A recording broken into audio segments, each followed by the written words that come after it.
Hey everybody, welcome to Star Trek Lexington, Episode 7, Drawing Deeply from the Well. I am of course joined by all my players who cannot figure out how long we have left until we open to save their lives.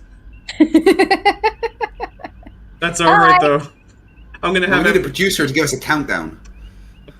I said 2 minutes. You can't keep track of 2 minutes? minutes? You expect us to count 2 minutes in our head? Yeah, it's only 120 seconds. Come on. I will again offer to just be the one doing production, so that way we can use vMix and then everybody can see what's happening. Do you think you could get a good momentum and threat tracker? Yeah. Maybe I literally have score bars in vMix. I don't know what you have in vMix. Probably should. Anyway, I'm here, of course, with Chesh, Craig, Jordan, Necro, and Zeralon, and we're going to have all of them introduce themselves. And then we will open up with the Captain's Log. So let's have Chesh go first. Hi, I'm Chesh. I'm playing Dr. Tree, and you should go and subscribe to my new channel, Debate Hub, where Craig's going to be over there soon, and so is Jordan's going to be over there soon, and Dapper's going to be over there soon, and everybody should just come over there. Come my regular channel. All right, Craig. Hello, I'm Craig, otherwise known as FTFE. Yesterday I made a fool of myself on the internet and got extremely drunk and apparently took off all my clothes, woke up my wife and told her the earth is flat. So that was fun. If you want to see that, go and check out my channel.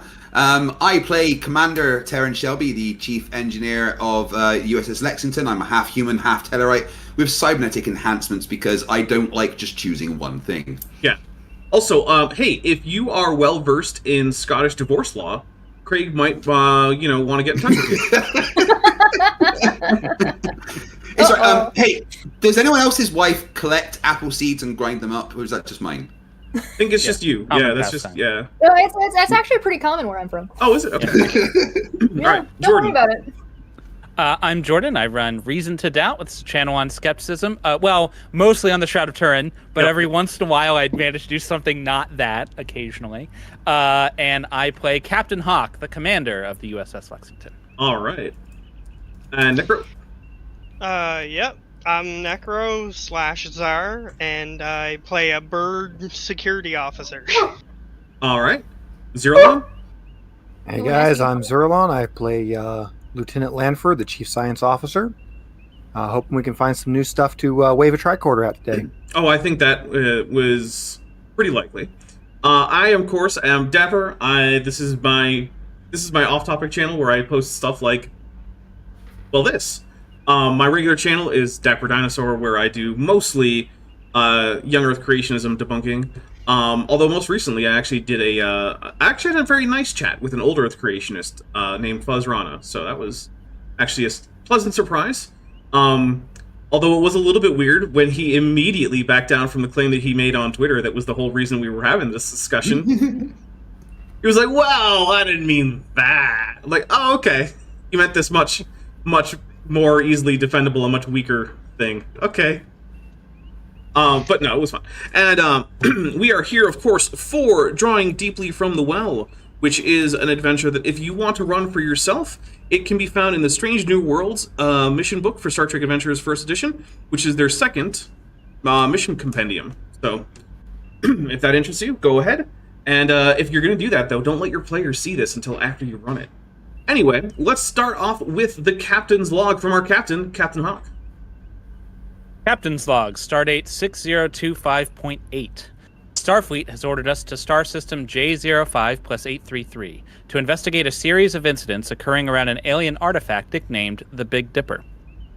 Reports indicate damage from weapons fire, and the Science Council is concerned that the Klingons may be attacking the artifact to deny the Federation the resources it generates.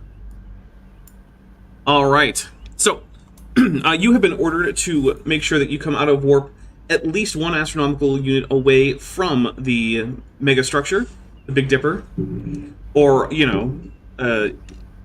it has a real name, but everyone just calls it the Big Dipper, right? So, it's strange to be exiting warp so far from your destination, but everyone knows Starfleet wouldn't give such orders without reason. Space-time flattens and the stars around your ship slow to a halt as it drops out of warp speed.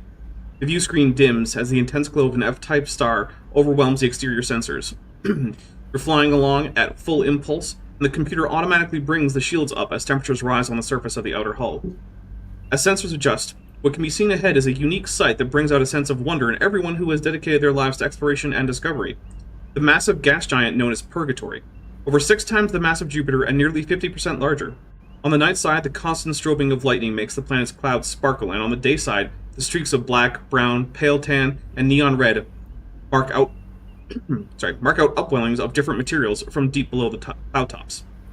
As large and striking as this planet is, and even at the slowly declining distance, the most obvious thing visible in the brightly glowing line, is the brightly glowing line over the planet, the skyhook, your destination. All right, you are currently approaching the skyhook. Is there anything anyone would like to do before you guys actually establish a parking orbit near it? How long will it take us to get there? The rest of the scene. Roger. Plot appropriate time. Yep. Quick, use all of our momentum. Okay, that was easy. I will scan everything I can scan. All right. So this is going to be a reason and science task assisted by the ship's sensors and science. Difficulty 0. Ship. Sensors and science, you say? Correct.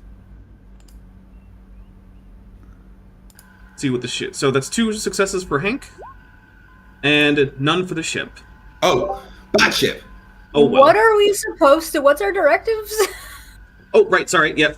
Thank you for reminding me. Your directives on this one are: discover any information on the builders of the Skyhook, and defend the Skyhook and the scientific and economical wonders it can provide the Federation. And that is on top, of course, of the always present Prime Directive, which is always here for Starfleet crews. But it does not apply to Klingon crews, which is another option for this game that you can play as a Klingon crew, and they do not have to worry about the Prime Directive. Although sometimes it's better to do that anyway, because sometimes you can get farther by infiltration of a pre-warp society than by just going around killing people. So, yeah. Well, it's not violation of the Prime Directive if you don't get caught. That's true. If you just wipe out Can't every get caught if there's civilization... no solar system left. Yeah, exactly. See, Commander Shelby knows how to figure this out. I was like, the Prime Directive, what if I just blow up the whole solar system? Yeah, there's nothing to worry about. No, species to interrupt. All right. It's fine. So, what you find is that this system is actually a system with 6 planets. Purgatory is the first planet. The rest of them are various rocky worlds, which, according to your sensors, range from Class N to C to D. None of them are the good ones that you want, like M or even L. Although, to be fair, none of them are Y either, so, you win some, you lose some. Purgatory is a Class JH planet, which is a hot Jupiter, and which means that it has a surface temperature that is several thousand Kelvin. Well, surface, Yeah. Whatever. The solar intensity right around the Big Dipper central hub is going to be somewhere around 290 times what you would get in low Earth orbit. So, shields are going to be up. If you go outside, you better be bringing some radiation shielding and some cooling mechanisms. Fun.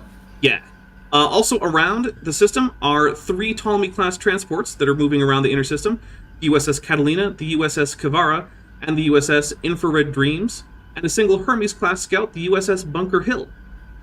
Would you like to spend any momentum to learn more? Yeah. Yes. We want to learn Lanford. as much as possible. Yeah, we should learn some more. Okay. And Lanford, don't you have a thing that you can get to? All right.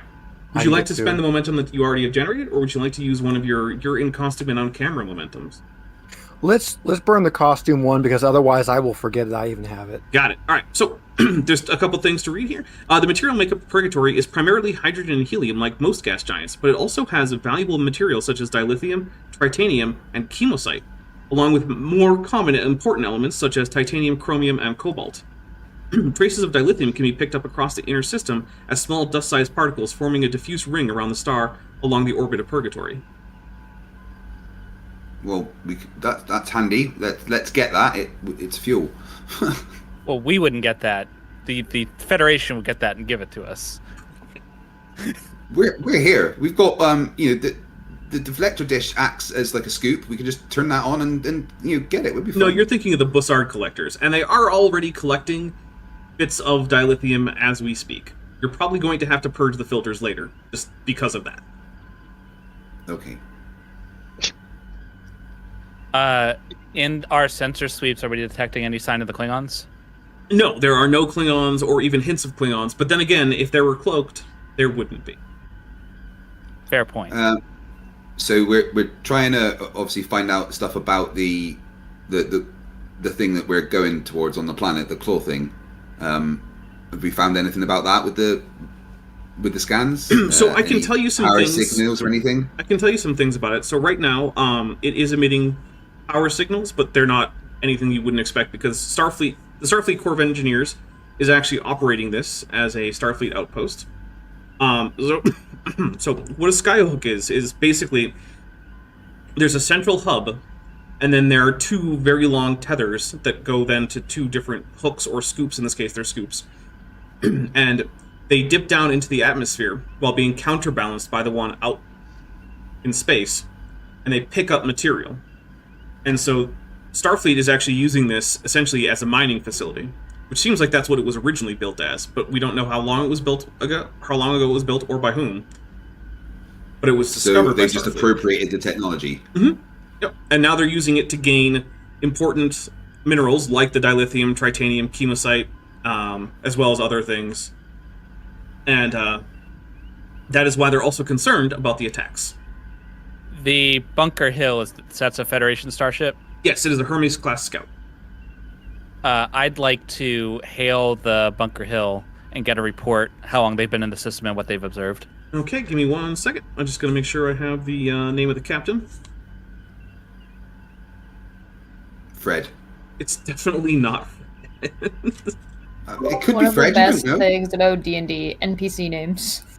Well, I mean, I do know that it's not Fred, but you're right, I don't know what it is. So give me a second. Boblin the Goblin. Harry Potter. It's not Bleeple Blorbus. Hi. Fred the Okay, Ferengi. It's not in my reach right now, but I usually have a book of German surnames next to me that I read backwards Why? for D&D names. Backwards for Right. okay. Hey, all right. So a Tellarite in Command Gold appears on screen and says, "Yes, this is Captain Yoke." Greetings, Captain Yoke. I am Captain Hawk of USS It's Lexington. Yoked with a T. My mistake. Yoked. Yoke with a T. What can we do for you, Captain? We've been sent here to investigate some signs of weapons fire around the Skyhook. Can you tell us anything about that? If I could tell you anything, I don't think Starfleet would have sent you to investigate. That's fair. How long have you been in the system? Oh, this is one of our regular stops. We're here for security patrols, but we haven't been able to find anything. Okay. Can you tell us anything about activity here or anything like that? Anything you think would be useful for us to know? Everything's been quiet. The system hasn't shown any sign of any non-Federation vessels coming or going. And yet, every once in a while, damage appears on one of the scoops from the Big Dipper. Interesting. I feel like that was probably in your mission briefing, though. Yes, but it's always good to hear from the eyes on the ground, as it were.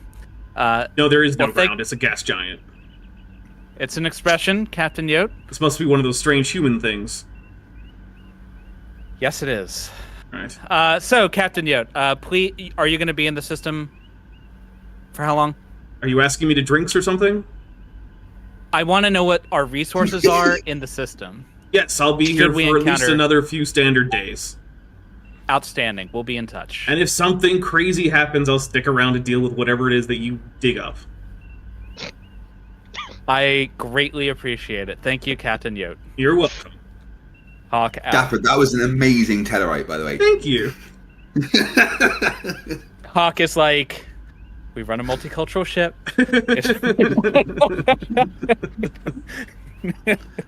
Captain, next time there's a Tellarite, maybe let me communicate with them. Thank you, Commander, but it's important that we diversify our contacts. We don't want to silo ourselves to, single species communications.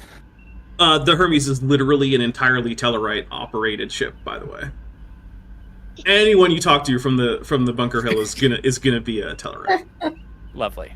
Yeah, just Wow, that must be a really humor-filled ship. Hey, you know what? Tellarites have a lot of fun. It's just that their definition of fun involves things like arguing a lot. Yeah, and debating constantly. Yeah, that's fun for them. So I'm sure they have a great time. All right, so is there anything else you'd Very like to do dry before humor. you manage to get close enough to start the next scene, basically? Are we doing the security thing now? Are we doing it later?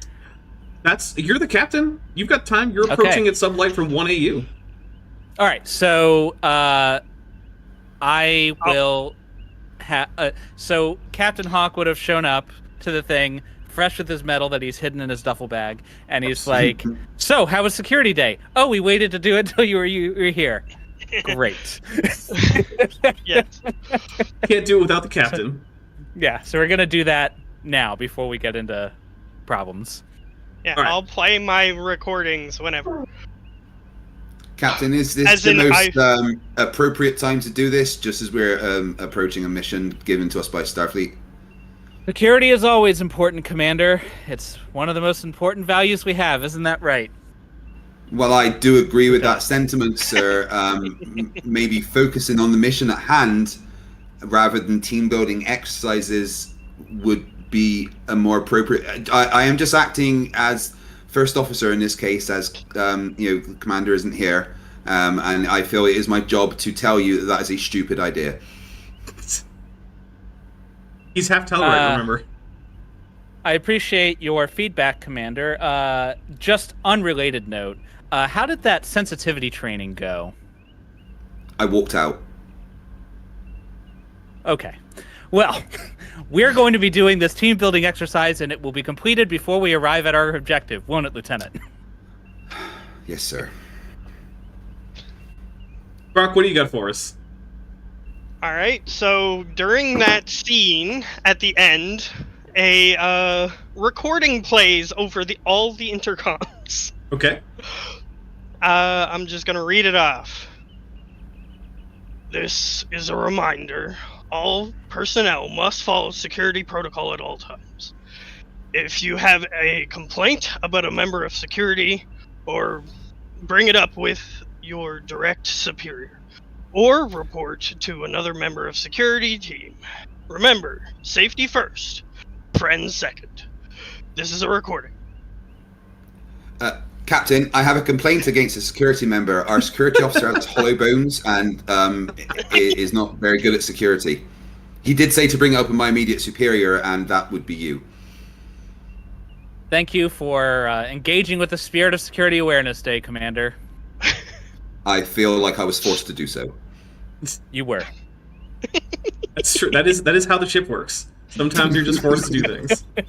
All right, so you guys get in to beaming range of the Big Dipper. However, unfortunately, because of its the dense alloys that it's made of, as well as the alien construction, you do actually have to either go over on a shuttle, or you can beam over to their transport pad, but only between the transport pads. You can't actually locate, even with transport pattern enhancers, between random locations and the ship.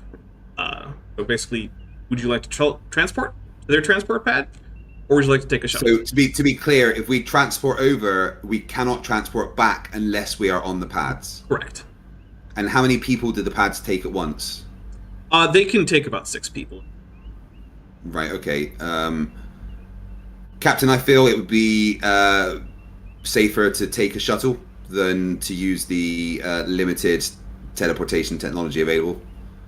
I concur. The shuttle would give us flexibility and options once we get there. All right. Well, you guys will load on to a shuttle, head over, and when you land, you go past. There's landing bay that's built in there. You can actually see that the force field projectors are Starfleet technology that's been kind of just crammed into this large alien station, and it's like there's a very obvious mismatch of the style, right? You've got this Starfleet things plugged into this very, very alien-seeming technology, but you are met by a human who introduces herself as Captain Patricia Kosalia of the Starfleet Corps of Engineers. Welcome to the Big Dipper. Thank you, Captain. Captain Hawk, USS Lexington, and I will introduce my senior staff. Pleasure to meet all of you. So I understand you've been having some trouble with damage showing up on this structure. Yes, almost every time that one of the ram scoops comes up, it has various pockmarks. It is usually irradiated, and it seems like it's being hit by either photon torpedoes or perhaps old-style nuclear explosives. What kind of radiation is there coming off of it once it comes back up? Oh, there's a broad range.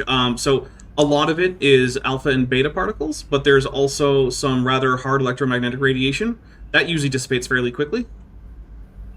Is it possible that rather than any kind of weapons fire, it's a natural phenomenon within the atmospheric layer the scoops are in?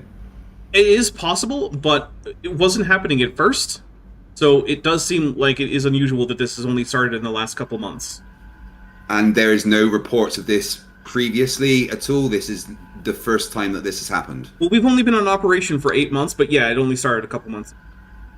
So you wouldn't have known if the same thing happened, say, one of this planet's years ago?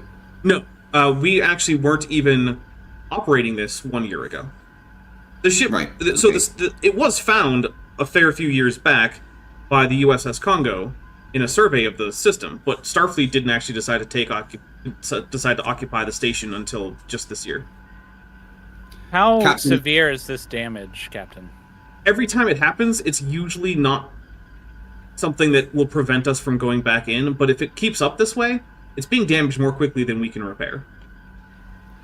Captain, could we use the Lexington sensors to scan the planet's atmosphere to see if there is any matter within the atmosphere that could be causing this damage, to rule that out before we just make the assumption that it's fire? Are you looking for Starlink satellites? Well, I'm just thinking maybe there's like rocks or something in the atmosphere that are causing the damage that could be radiated by the fact that it's a massive hot Jupiter. It could just be some sort of like an electrical type storm, Well- some natural phenomenon that moves around beneath the atmosphere. Captain Yeah, Kosalia jumps in and says, well, it does seem like this was built with the physical parameters of the system in mind. Remember, we found this here, and it's clearly not built by any humans. Here, I'll show you around a little bit.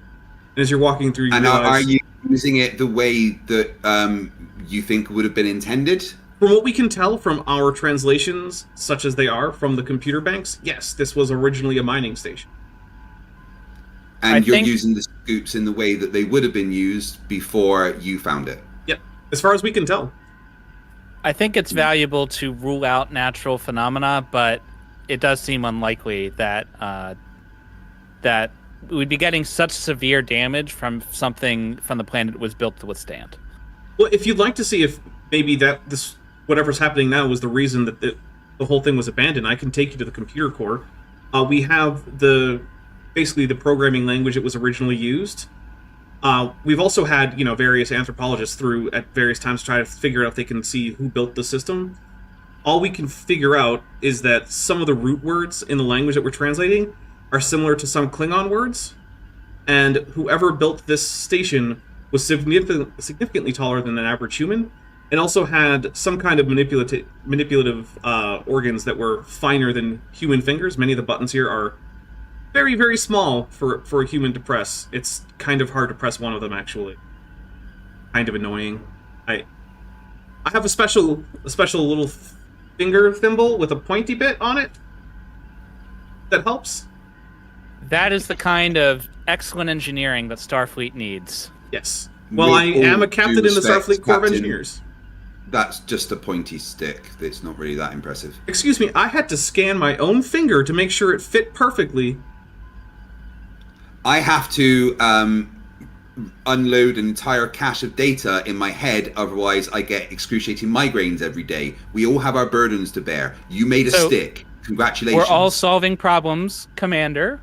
I'm sure you can learn something from her engineering prowess as well. Yes, I'm sure I can learn how to make a stick from her, Captain. Absolutely Yes, you correct. could. You might want to, because you'll have trouble manipulating the controls on this station without one. Those giant sausage fingers. No, I couldn't use this. pulls out a pencil from my pocket. You don't have a pocket. You're in Starfleet. I'm an engineer. We've got pockets. He's engineered pockets and pocket protectors. All right, from Actually- behind my ear.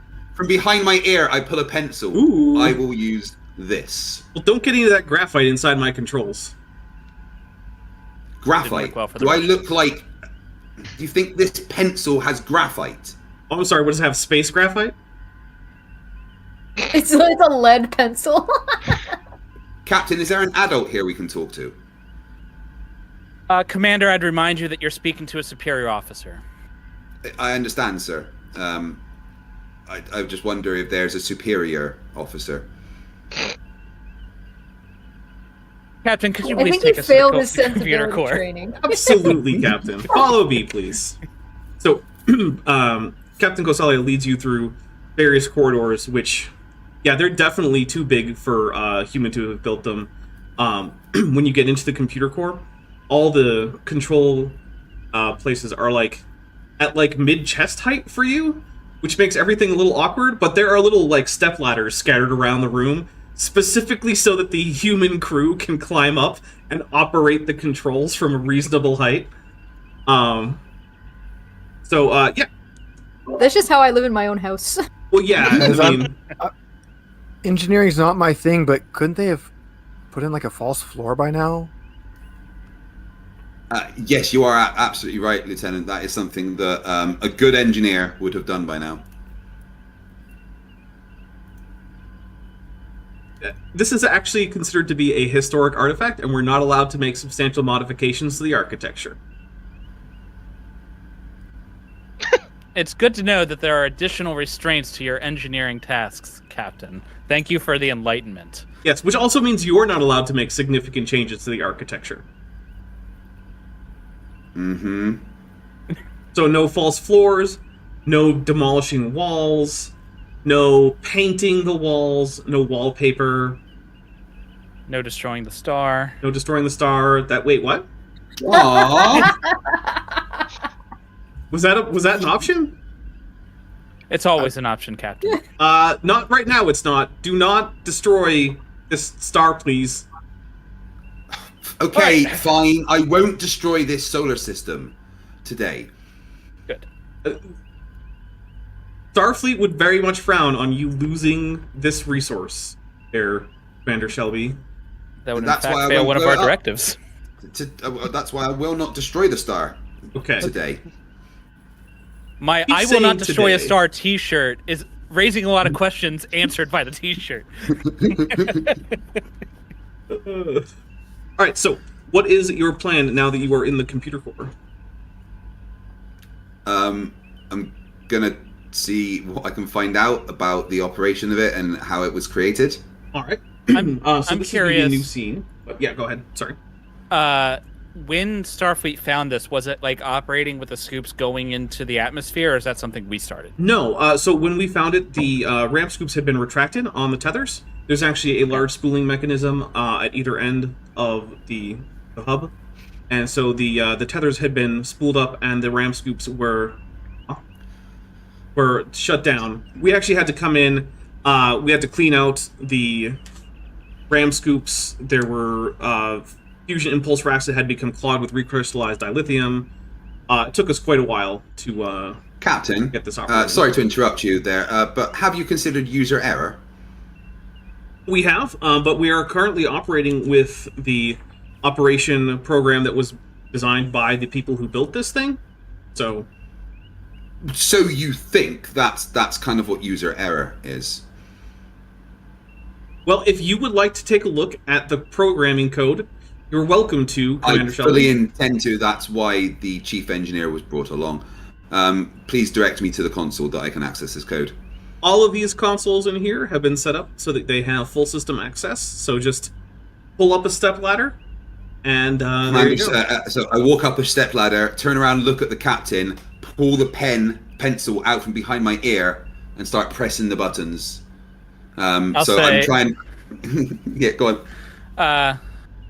As he does this, I'll say, "You don't happen to have any tellerates on your crew here, Captain, do you?"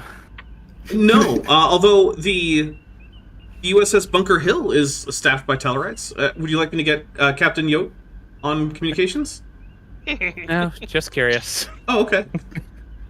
Okay, so I want to try and find out any information I can about the construction of the station that we're on. All right.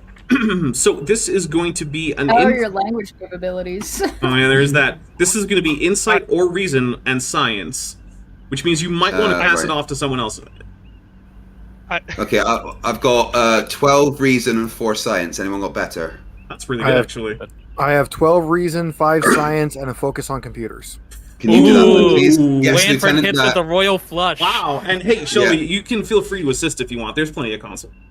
Yeah, okay, I will absolutely assist. Hey, Lieutenant Lieutenant Lanford, you've got more of an expertise in these computer systems than me, so could you please try and access this information? I'll assist as needed. This is going to be difficulty 1, by the way. All right, and Shelby, your assist die. All right, so you have 3 successes when it only required 1. So, let's see. So I was waiting for him to fat finger a button with his pencil.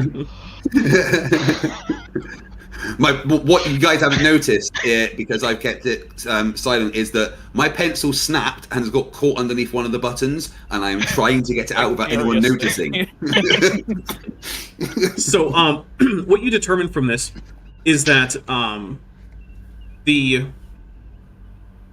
whoever built this, one, did not leave any real biographical or any other details about their civilization in here.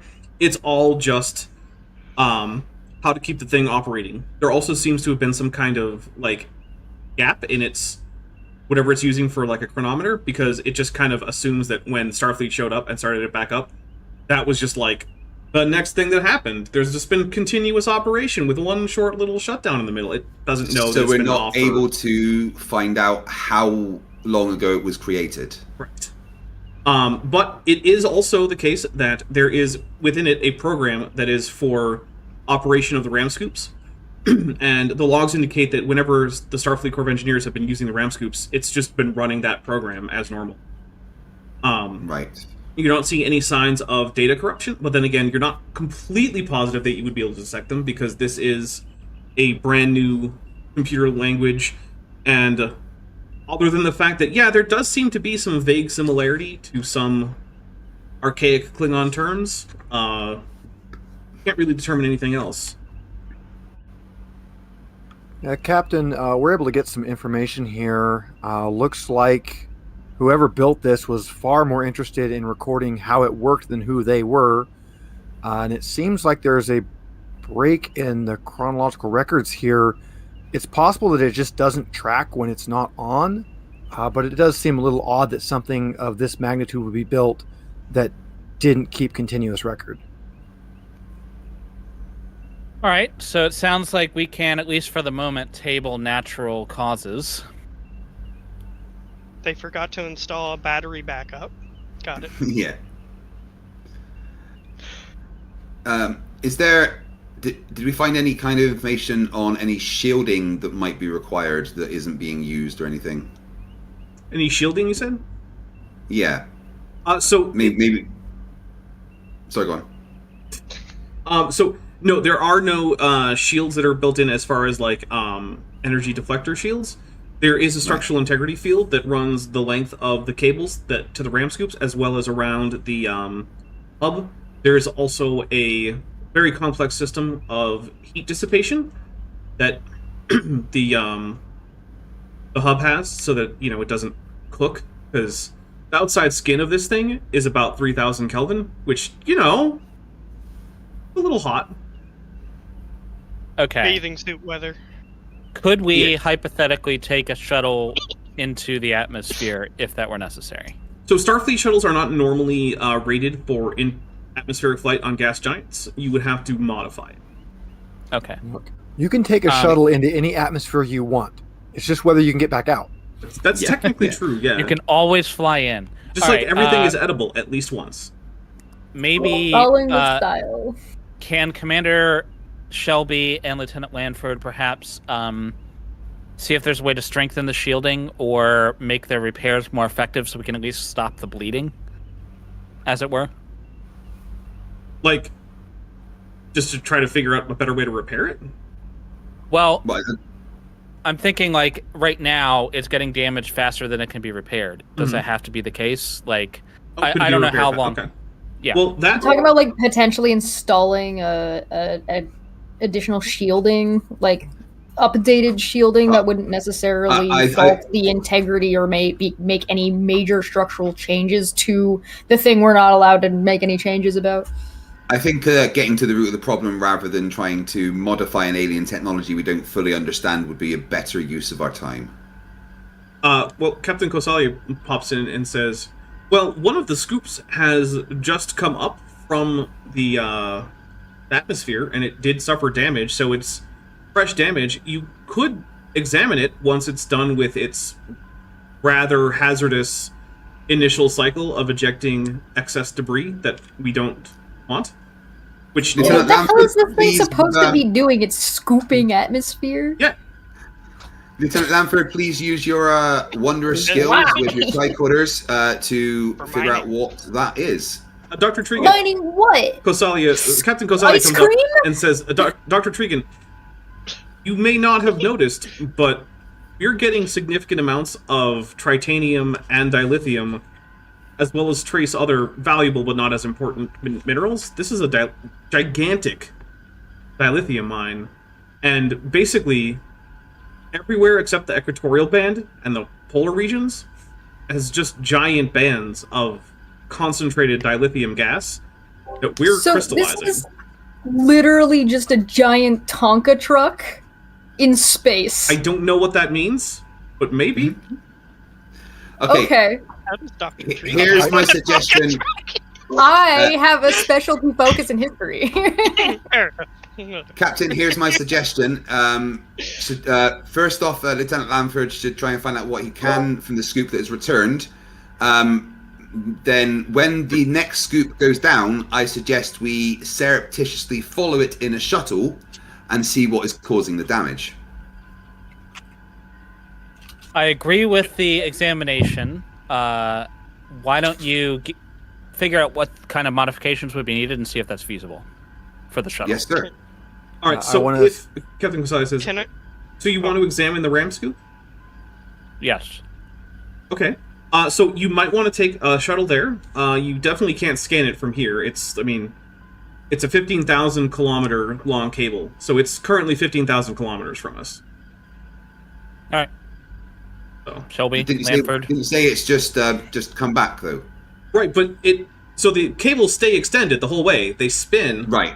and then every once in a while, once they have enough of the solidified material that we actually need, we reel them in. Reeling them in, though, is its own whole process that would take a very long time. Okay, so what you said, it needs to finish what it's doing, and then we can examine it. Yeah, it's currently going through its cycle where it ejects any excess material that we don't need, because there's stuff like carbon and hydrogen and whatnot that we're not really after that stuff. So it ejects that stuff, and then it keeps all the stuff we are interested in. But in ejecting that stuff, it comes out of the ram scoop at, hazardous speeds. So don't... Okay, Captain, I think Lanford and I should take a shuttle over to try and analyze the ram scoop as it returns. Make it so. Okay. So, rendezvousing is... Oh, actually, if you could read the Act 2 Captain's Log there, Captain Hawk. Or I should have copied it into text file, but I didn't. Okay, here we go. Captain's log, supplemental. The crew has been interviewing the staff at the Big Dipper, trying to find any external causes to the attacks, but with nothing to show for it. It's within the realm of possibility that the Klingons would attack this facility to deny the Federation the dilithium located here, but for now, they seem innocent. What we can say for sure is that something is attacking the ram scoops. I have directed the crew to focus on those asteroid-sized pods to get more information. And yeah, by the way, those ram scoop pods are in fact bigger than the Lexington. Right. They are sizable We're gonna get Five Nights at Freddy's scooped.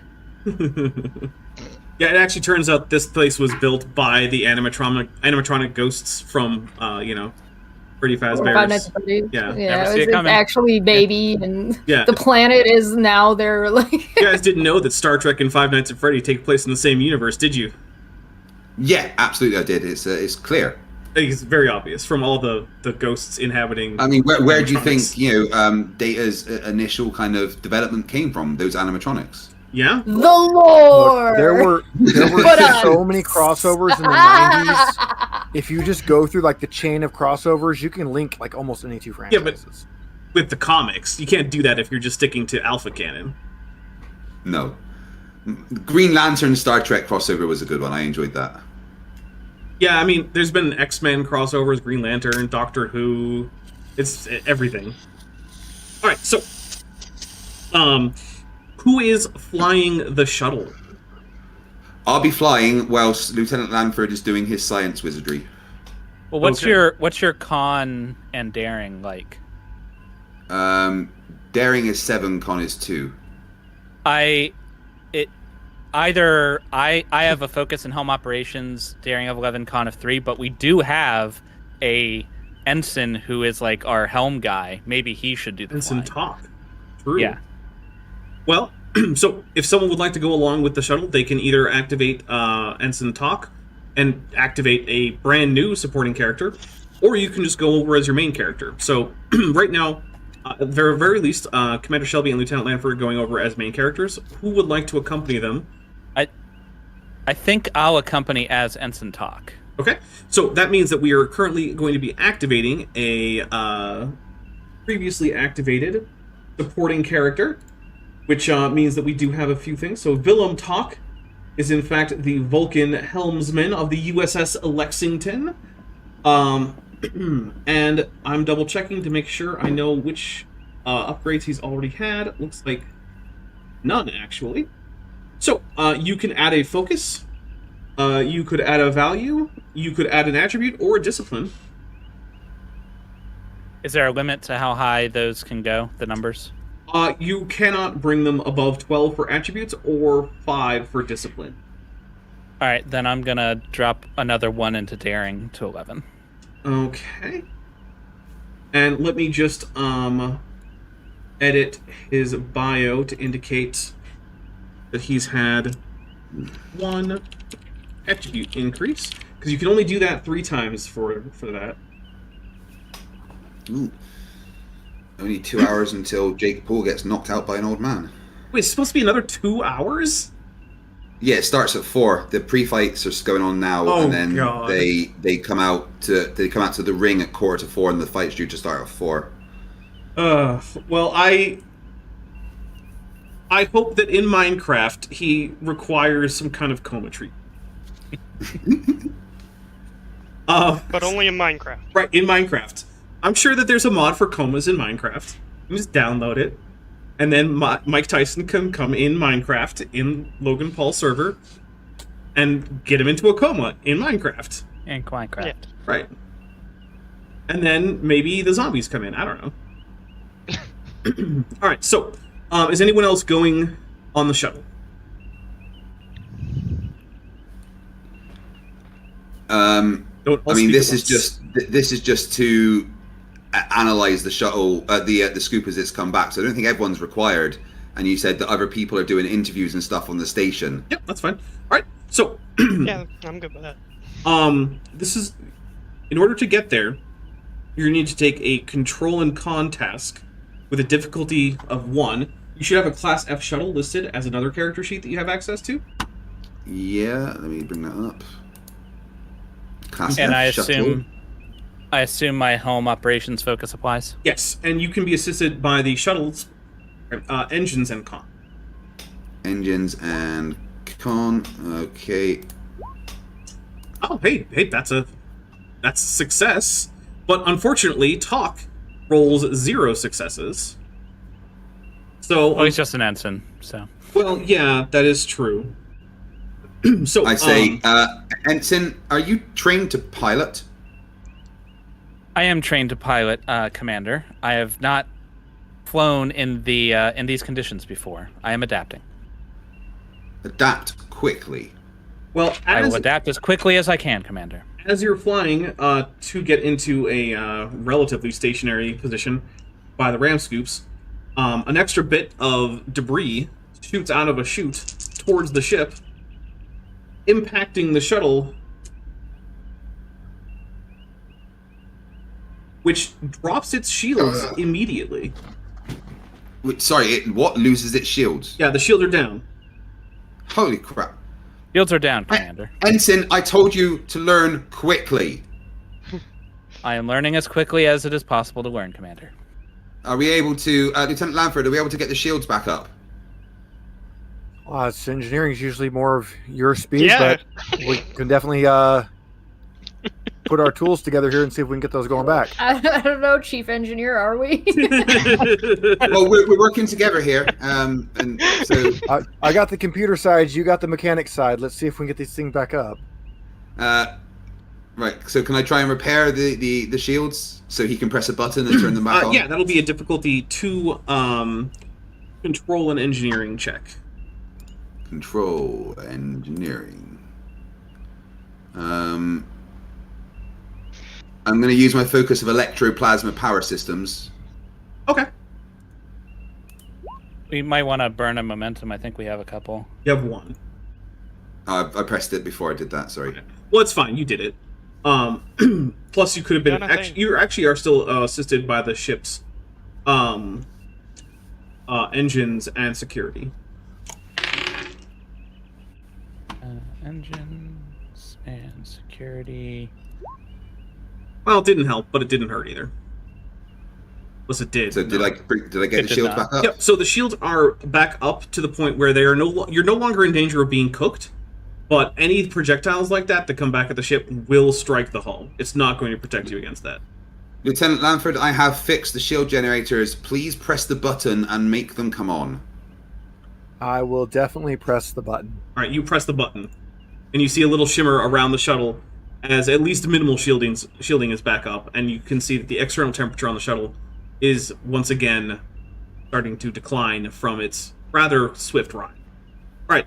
Is there anything else I can do to the shields? Any further repairs? Nope, they will just have to recharge. Okie dokies. Can we use sensors to detect incoming objects? Yes, Like, ahead of time? maybe. So now you've pulled up next to the ram scoop, but because it is itself swinging around and you are not tethered to it, Ensign Talk is having to continually make adjustments because basically it is swinging around and you need to stay next to it. So you're constantly making slight adjustments and speeding up, slowing down, going up and down, left, right, just to keep roughly there. What would you like to do now? Scan this thing. Yeah. Lieutenant Lanford, could you please scan everything? All right, let me get a reason and science difficulty 1 roll. Ensign Talk will say, scanning everything would take a prohibitively long time. I recommend we refine our scans to just the pod, Commander. Ensign? 1,400,362. Ensign, let the people that understand science and engineering deal with this. You fly the ship. The ship can assist with its sensors and engineering. Engines and So sensors and What'd you say? engineering. sensors and engineering. Yep. Where is it? Sensors and engineering. No. Hey. Look, the shuttlecraft sucks, so don't expect it to ever roll well for you guys. Its absolute best roll is a 7 or lower, and it succeeds on a d20. So, like, Oh. the shuttle sucks. All right, so let's see. So there are signs of incredible energy usage, including ionizing radiation pouring out of the vents. The cooling fins are still glowing bright yellow. There's a wide spectrum of EM interference from various sources. Any evidence of damage from weapons fire or pox, like they were saying?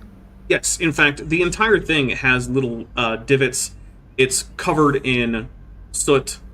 There are areas that are don't look like they're designed to be emitting radiation, that absolutely are emitting radiation. And we've ruled out natural phenomenon. Well, so you don't currently have a theory of natural phenomena that would explain this, but I mean, anything's possible. Can I determine if the impact direction on the divots has some sort of a consistency or pattern to it? So you do scan that, and it turns out that it seems like they are coming from either, like if you're facing towards the scoop end, the business end of the scoop, from either the left or the right, not from towards the scoop or directly away from the scoop. Seems to be coming in from the side. So not from like if it was flying through, not from stuff it'd be hitting, but from something coming at it from the side. Lieutenant Lamford, if you were to scan for a cloaked ship, what would we expect to be able to detect? Well, typically you wouldn't detect much scanning for the ship. You'd usually scan for any sort of a residue left behind from its engines, or any sort of like a dispersal in tachyon fields. The ships themselves wouldn't really give anything off. So scanning for any tachyons would be a good thing? Yeah, we would definitely want to get some scans and see if we can get anything off of some warp emissions or any tachyons, something that a cloak ship would disperse. Okay, I open my communicator. Commander Shelby to Captain. Go ahead, Commander. We have done some analysis on the ram scoop, and it does seem as though the damage is coming from one particular area in front of the scoop. Could we please use the Lexington to scan for any kind of tachyon emissions or warp fields? I have a hypothesis that there could possibly be a cloaked ship out there firing. Have Lieutenant Lanford prepare a scanning package, and I'll hand it off to our current acting science officer. Yes, sir. Lieutenant Lamford, please prepare a scanning package and send it off to the Lexington. Actually, of course. it occurs to me, I have something done. it could even just be Dr. Tregan who's there operating the scanner. So she's pretty good at science. Okay. Or we also have Lieutenant Bob Dave, who's also a science officer. Ah. Well, would someone like to either be Dr. Tregan or perhaps Bob Dave and scan? Well, Does somebody else want to be Dr. Tregan? Yeah, sure, try it. Go for it. Maybe Chesh could just be Dr. Tregan and do the scanning for us. Sure, I'll roll for scanning. What am I rolling? This is going to be Let's go. a difficulty 3 Alright. reason and science check, assisted by the ship's sensors. So it was sensors and Alright, and how much momentum do we have? 3. We have 3. 1 over Oh. 3. I'm gonna Yes. take some of that. How much Take of it? all of it. Yeah, take all of it. Yeah. I want all of it. Oh, there's the Okay. ships. Well, that's nothing from the So- ship. So does that change my... You now have 4 Yeah. dice. I have 4. Okay, so task roll 4, right? Perfect. Yeah. Mhm. Okay, thank you. Reason science? Yes. Only 2 successes. Well, so you can't find any weird tachyon emissions. That might Looks be fine to me. because you rolled badly. It might be because there are none. Yeah. I'm not picking anything up, but as you guys know, or as you are all aware, this is not my forte. I mean, 12-3 is pretty good. So, They don't okay. know that.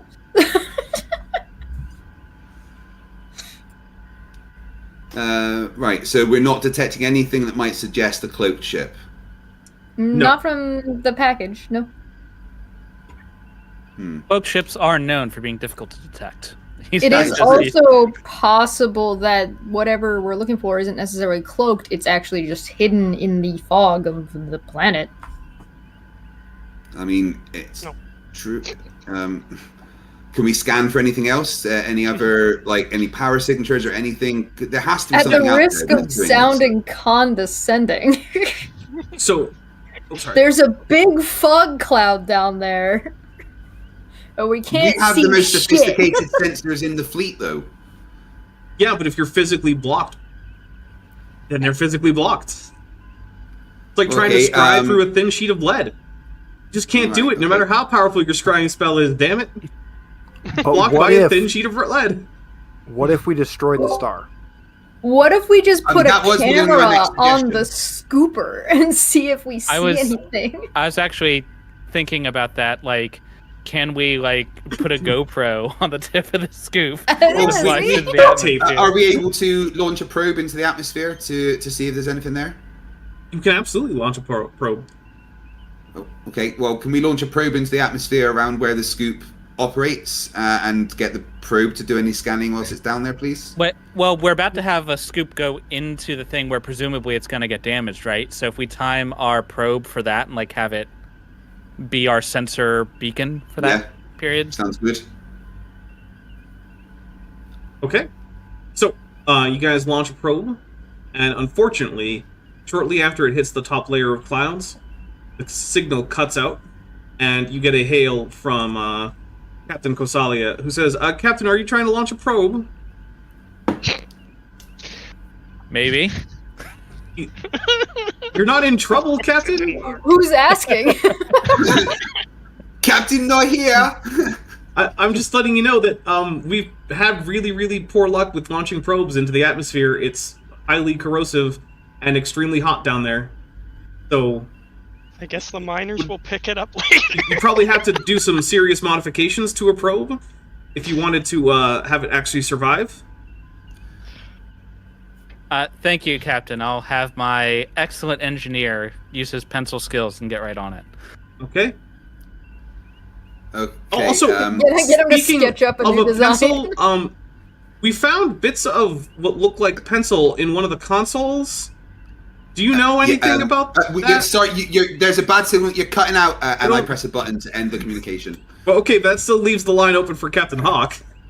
No, I literally severed the. You're on the shuttle. Yeah, you're not even in the same place. I'm that good of an engineer, okay? No, you're not. So Captain, please remind your crew that they're not allowed to modify anything here. There's a whole historical artifact and that whole thing. Thank you, Captain. I'll Okay. make sure that my engineer is aware of that limitation. All right, I do still have my scanner around for scanning fingertips for fitting with little stick thimbles if they want. Actually, anyone wants those. That would be extremely helpful if you could fabricate a few of those for us. I'll make sure that the commander gets a pair. Okay. Do you know his ring size? Did his personnel file? Commander Tregan does. Oh, okay. I'll ask the doctor. I send that over immediately. All right, well, thank you. That's Okay, been very so- helpful, Captain. So, Right. can we... I think we're done at the pod. You can be. yeah. You don't have to be. Unless I can't think of anything else to do there. No, I don't think so. All right, so I'm gonna need. Although the way that our GM there said you can be made me feel like maybe we should stay. I mean, that's always how you answer that kind of question, though. Well, I am going to spend a little bit of threat here, maybe 3 points of threat, and I'm going to ask that someone on board the shuttle take a control and con check, which can be assisted by the shuttlecraft's engines and con. This is going to be difficulty 3. What? Yeah. more- What's the Vulcans control and con be better than mine? I think. It's 15 combined with a Yeah, focus. you do it. You do it. Do we have any momentum left? We burned all that, yeah? Yeah, you did burn all of it. All right, take a threat so I can get another die. Okay. Yes. Nice. And roll for the shuttlecraft. You might as well. Well- Wait, shuttlecraft. What's the what were you using? What's the shuttlecraft doing? Engines and con. Engines and con. It's trying to drive. No. Oh, bad Hold shuttle. Still, though, it helped. Well, the shuttle didn't help, but Ensign Talk's amazing navigational skills were sufficient, and in fact, there were no problems with taking into account the orbital motion of the ram scoop and avoiding bumping into it over the course of this whole thing. But in doing so, Ensign Talk also noticed on the sensors that there is a source of EM interference coming from the other side of the ram scoop from the shuttle that might warrant some investigation. I Well will done. relay that information in a deadpan manner. As is appropriate for a Vulcan. Yeah. Well done, Ensign. You absolutely did learn to pilot very quickly. I agree that we should go and investigate that signal. Alright, so so there are, on the other side, there's actually a couple sources of EM interference. One is a faulty containment vessel in one of the main fusion reactors for the impulse drive at the back of the ram scoop. And there's also another large source, which is a large blast crater that you didn't see because it was on the other side. And it's towards the dorsal section of the where there's hard radiation still just emanating out of it. If you weren't protected, it would be sort of like you messed up with the demon core if you weren't inside a nice protective shuttle. Okay, cool. Right. Oops, we missed this crater. Whoops. Yeah. Okay, So- so can we scan that at all? Yeah, absolutely. This is going to be a difficulty 1 science and reason and science. Lamford, do you want to do that? All right, yeah. So this looks like the blast was. So the pattern of radioactive decay, as well as the size and of the crater, as well as the size of, compared to the ram scoop, the material the ram scoop is made of, seems like this was something that would have been caused by like a fission fusion device with a projected yield of 600 megatons, like a Earth hydrogen bomb that was detonated, and far larger than anything developed during the Earth 20 or 21st centuries, but similar kind of technology. And the attack must have occurred during the last time the ram scoop was in Purgatory's atmosphere, based on the current decay state of various radionuclides. Basically, there's some short-lived radionuclides that would have probably decayed away had this not happened recently. So there's definitely a time portal beaming nukes from Earth. That's that's exactly what I was thinking. Yeah, 100%. Wasn't there recently an event where there was an eclipse and the NASA shot rockets into the eclipse? Right. So, hey, look, Ensign Millar is back. Or Lieutenant Lanford has been replaced by a Kzinti infiltrator. Also a possibility. So we report this information back to the captain, that there appears to be someone throwing nukes around. Am I correct in surmising that this is ancient technology? Like, this isn't modern tech? All right, who are you asking? I'm asking the commander, as the captain, sorry. Okay. All I can say, sir, is that it's an extremely large nuclear explosion. I couldn't say what period of time the technology is from, but it doesn't seem as though something the Klingons or any of our normal foes would use. I see. Thank you for the report, Commander. I know I said this already. I can't think of anything else to do with this pod. But I mean, you've examined the exterior. Yeah, well, so could go in the inside. So this pod, is it like literally like a Tonka truck like scoop? And there is a scoop. It is much more complicated than that on the inside. But yeah, you could go there. The rotational, bigger than the ship. With a backhoe. Yeah, so the rotational velocity would basically give this roughly moon level of effective gravity on the inside, but there's no artificial gravity. So if you were to land the shuttle on the inside, step out, you'd be doing the little bouncy walk like you're on the moon. All right, then we can do that. But I don't know about going out when we die. Like, you have thing spacesuits. Like super dangerous. Only once. You have spacesuits, and it's in the shade. Okay. Captain. There does seem to be a way inside the scoop from this angle. Do we have your permission to enter this scoop and check it out? Yes, so long as you don't damage the artifact while you're in there. I can make no promises, but I will do my best. Okay. So who is stepping out of the shuttle? Well, Ensign Tok should probably die first. I mean, go first, right? Yeah. Or should he be on the shuttle in case of emergency for an emergency takeoff?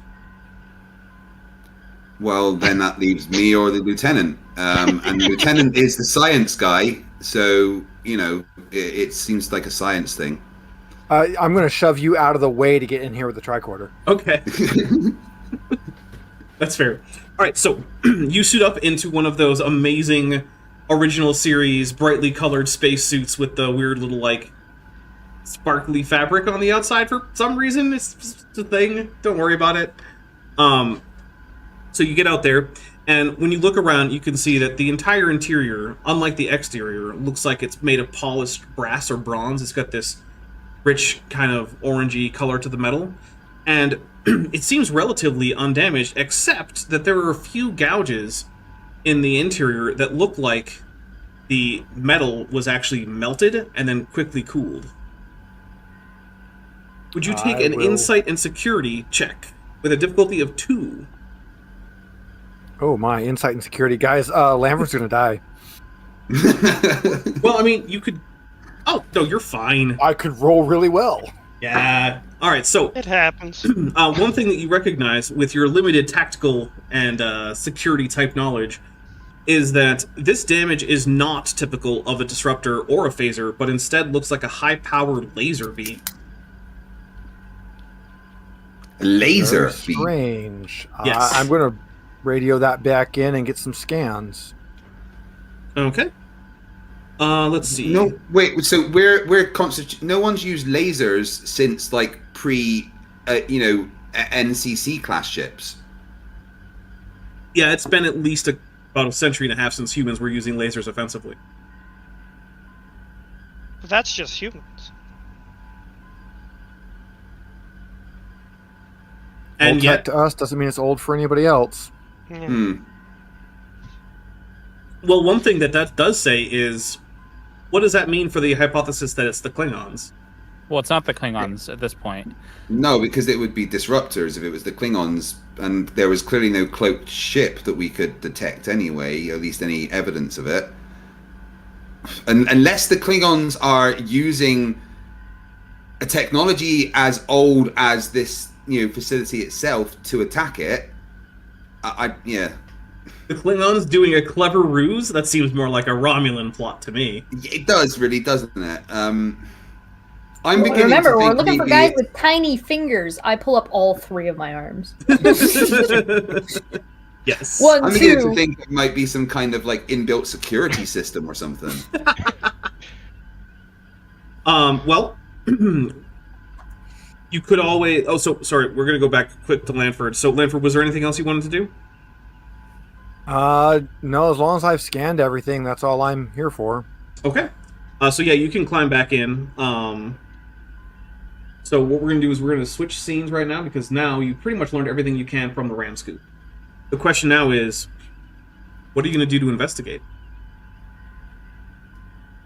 I like the modifying the probe to be our eyes and ears so we can observe the damage happening idea. All right. We should just stick it to the scoop. So, I'm going to assume that everyone is back on the Lexington, unless you tell me otherwise. Sure. Okay. Oh, are we in the fancy conference room? Yeah, you're at the Where they all conference. go and sit? You're at the conference room with like the 3-screen computer for some reason, Yeah. which is always weird. And also, it's not even a flat screen; it's got like a CRT monitor aesthetic going for some reason. Curved. Yeah, it's a very strange piece of technology. But you know what? Like for some reason, like 1960s aesthetics are back in style here in like the 2270s. It's just I a will thing. take It's it cyclical, over you the know? iPod, Yeah. the iPhone, iPod, everything. Oh yeah, that aesthetic is right out. That's not going to be coming back Nah. until like the 2390s or something. Please, don't come back ever. It's so boring. All right. It's so bright. So I will assume that you guys are over colors. at the conference room, which, we'll just switch this to the conference room. So you can now have a discussion about what best to do, whether or not you want to do any additional preliminary scans, you want to modify your probe, what the plan is. I'll just be looking over the the results of scanning the weapons fire or whatever it is. I thought you were gonna say you're gonna be looking over the survey in response to your your PSA. I definitely expected another announcement. Like you've already scheduled all of them. So Yeah. Oh yeah, at the end of this scene, I'll do another one because we're on the ship now. So. Yeah. All right. So Okay, Captain. I think that we should modify a probe to be able to deal within the atmosphere. Send it down alongside the ram scoop and observe it from a distance. Is there anything that anyone could suggest to help prepare for that whilst I modify the probe? would it be possible to put something on the inside of the scoop as well? That might, I don't know if that would help shield it in any way, but That depends if that's going to be a modification of their precious historical artifact. well, it wouldn't be something as damaging as, for example, breaking off a pencil under a button. So, I think if we put something there that is like removable or something that is like not a permanent or even a proper installation, just something that like leaving your keys on the table isn't considered a modification. the intercom on the wall I could chimes. just modify a second probe to be hold on. as harmless as possible. The intercom on the wall chimes, and someone says, "This is transporter room 3 for Captain Hawk." go transporter room. Captain, we've just received a package that's been labeled care of Captain Hawk for Commander Shelby. Ah, yes. Please have that delivered to the ready room. Absolutely. So a little bit later, someone walks in with a little box and says, "Captain, I guess this is for you or for Commander Shelby? Who should I give it to?" Commander Shelby, we have some Thank tools you. for you to use. All right, and it comes in. It has two little thimbles with little pointy bits at the end of them for use on the skyhook controls. No more modifications to their system. I forgot that you did that. Oh, sir. Unfortunately, it looks like they're not the right size for my finger. And They're perfect. I squish it so it's the wrong shape, and show you it not going onto my finger after I've squished it. Well, we have a phrase on Earth you might not be familiar with. It's called adapt and overcome, Commander. Okay, I'll just use this new pencil that doesn't snap. You can borrow mine. It has a dinosaur on it. All I right. like dinosaurs. So the plan is 2 probes, one on the outside, one on the inside. Yes. To What is this scoop made out of exactly? So Vibranium. you're actually not positive. It is a very complex alloy, and I don't remember if the mission told me what it was made of or not. So it's some kind of cool Star Trek-y thing. Star Trek-onium. I'm just saying, we've got replicators. Can we make this alloy and then make a casing for the probe and then kick the probe out the door so it survives down there a little easier? No, because we don't know what the alloy is really, so we aren't able to replicate it. Aren't you like the best engineer ever? Aren't you like the best engineer ever? Sorry. and when you say sorry, it's all 3 hands. All 30 arms. I just like that I can cross my arms and be being like at the same time. Hand gesture. Yeah. Yeah. So You talk with all 3 hands. I'll cut to the chase. If you want to modify a probe, it will be a reason and engineering task with a difficulty of 3 to make it sufficient to survive. If you can do it once, you can do it a second time. So I'm not going to ask you to make like double rolls. Can I use the momentum, please, and gain an extra die? You absolutely may. Because you were doing this on board the ship, you may also be assisted by the ship's computers and engineering. Someone want to do that, please?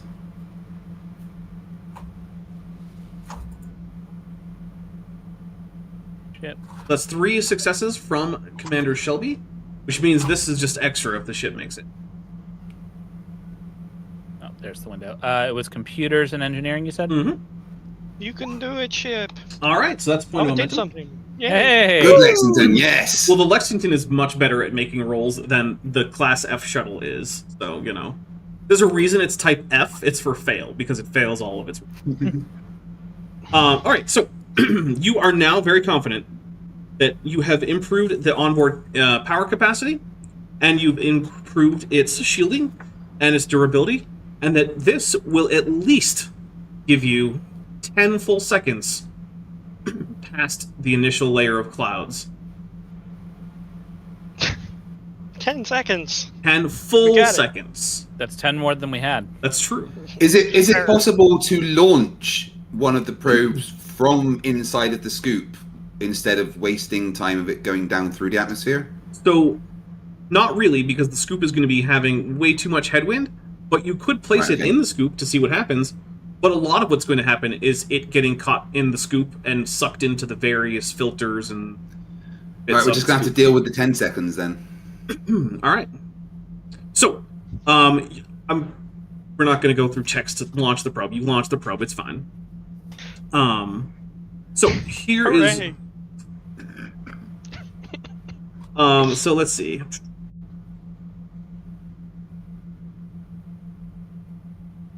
So you get 10 seconds, and as it's going down through the clouds, it's not sending back a whole lot more information, but it does send back a distorted sensor image of what looks like structures, like artificial structures, like buildings, down in a layer of the atmosphere that is just below the visible cloud layer that is optically clear to visible light. And it does not seem like you could do a transporter lock onto these as a result of the highly ionizing radiation all over and the metallic dust. But there are no life signs detected. However, right before the probe disappears, it reports back that it is being hit by numerous low power laser dots that are covering it that are reminiscent of a LiDAR scan. And then it cuts out. Right. What did the probe within the ram scoop pick up? That the internals of the ram scoop are very dangerous. Anything more specific than very dangerous? Well, they got crushed a whole bunch. Cool. Right. Okay. Ow, So And then it please melted. stop. Ow. So we then it have started melting. Right. Yes. Oh dear. we have ruins Well, with structures. no life Like signs, structures, yeah, with no life signs. It's like a cloud city. Possibly some sort of an automated defense. Yeah, that's what I was thinking. Or synthetic life. Dun dun dun. Okay, we just keep sending probes until they run out of lasers. I don't think that's how lasers work. So I'm like, boop, oh, I'm out. Oh, no. Well, once the power source is gone.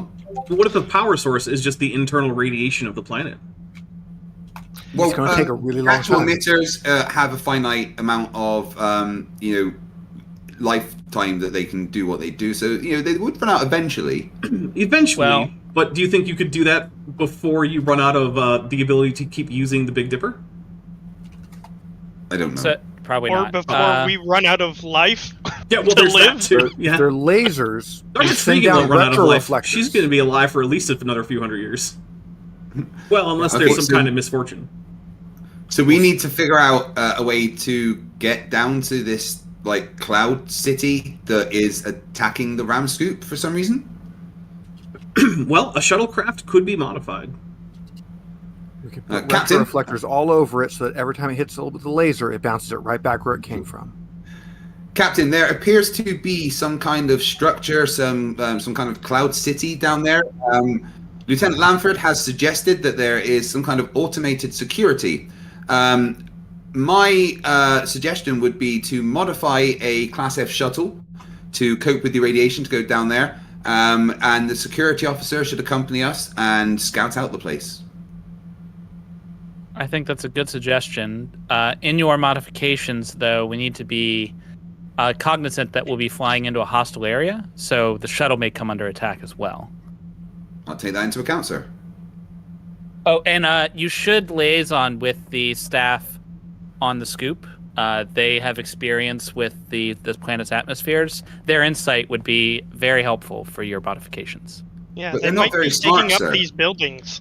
In fact, Commander, I do apologize. That wasn't a suggestion. Yes, sir.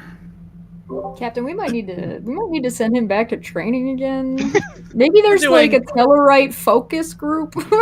We're doing on-the-job training, Dr. Tree. I mean, it's good to have both. So the intercom comes in again and says, Captain, we're being hailed by the Bunker Hill. Okay, bring it on. We are under attack. Send us, patch him through. Main screen Captain Huck, this is Captain Ute. What can I do for you, Captain? We've been monitoring, as is our orders, and noticed that you are working on modifying a shuttlecraft. That is correct. If you would like, our science officer, Commander Haft, has in fact been studying the atmosphere when we've been going by. Would you appreciate sending over any of our scans, logs, and things like that? It might assist with things like durability requirements, energy requirements, shielding, stuff like that. That would be outstanding. Thank you, Captain. You're welcome. We are, of course, here to help when it's actually needed. Captain Hawk out. All right. I like the break you Awkward took. silence. Like in your head, you were like, "Fuck you, you absolute cunt!" But then you're like, "Captain Hawk out." That was very well done. Yeah, just that silence was. In That's the what episode. the sensibility training is supposed to result in. Look, can't we just like tweak the universal translator here? No, the Tellarite's no Federation standard. There's no getting around it. Okay, so I guess I need to modify a shuttle then. Yeah. So this is going to be a me flipping a few pages. Let's see. I don't have that. Sorry. This is going to be Reason and Engineering with a difficulty of 3. I'm going to use that momentum then, please. All right. All right. That is a complication. And this could be assisted by the ship's computers and engineering. Got As it. soon as it takes I'm off, sorry. it falls apart. Is there a higher complication range? I No. didn't hear it if you said so. Okay, cool. All right, that is just Hey! enough. That is the 3 that is needed. Good All job, right, so, Commander Shelby, you are down in the shuttle bay fixing up this ship, and it turns out that all the modifications required, at least based on what you can find from the sensor data from both the Skyhook as well as the Bunker Hills logs, it takes up almost all the room in the shuttle, and basically there's only enough room for a pilot and one other person to be in the shuttle. But you are very confident that this will not be destroyed in any short amount of time, and this thing could probably last maybe even a few hours down on the planet. Not indefinitely, but you can definitely get some good time down there. You can get some good scans. You did not have to damage the sensors or anything. However, Okay. as this is happening, there is basically the ship lurches around like it had been hit by a weapon. Over on the bridge, you can see that power levels have increased on the Big Dipper, and the tethers are beginning to glow a deep purple as a gravimetric wave ripples out of subspace, causing space itself to glow with a Cherenkov radiation-like effect. The entirety of the Skyhook also shudders a bit, and neutrino detectors everywhere register a detonation of a massive thermonuclear weapon in Purgatory's atmosphere. And you know that one of the scoops is down in the atmosphere right now. Okay. I'm gonna hail the captain on the scoop. Yes, Captain. This is Captain Masalia. We've noticed a big explosion in the atmosphere. What's the condition of the scoop? We're not sure. We're still getting back on our feet. Everything around here, there were surges, there's currently fires, there were explosions. We can handle the repairs on the hub. We're not sure what the status is with the ram scoop yet. Could you Is do it any po- scanning for us? Our sensors aren't as good as yours. We'll do that. I would recommend, if possible, to shut down operations and retract the scoops Yes. until we have this under control. That is part of our emergency procedures. We're currently going to be doing that once the fires are out. The literal, actual fires are out. Understood. Do they need a damage control team? It wouldn't hurt, but we don't currently need one. But if you're offering to send one, Commander Shelby, it would certainly be appreciated. I can get that arranged, sir, and get one sent over. All right, thank Make you it very so, much. Commander. All right, so that is going to be your See, second Dr. point Trigan? through support. Yeah, see, the sensitivity worked. All right, so to Eventually. scan, I'm going to need a difficulty 0 reason and science test. We'll be I assisted by think Lamford should do the that, ship's yeah. computer and science. Sensors and science. Damn it! Our advanced research facilities fail again. There's Lamford. You want to do the reason and science? You got it. Yeah, I got it. You said sensors and science. Yes. Ship fails. Nada. Bad ship. All right. Well, you have found out that there has been an explosion somewhere between the Ramscoot's gravimetric wave and the outside atmosphere that had a yield close to 2 gigatons, in excess of anything Starfleet has for its photon torpedo system.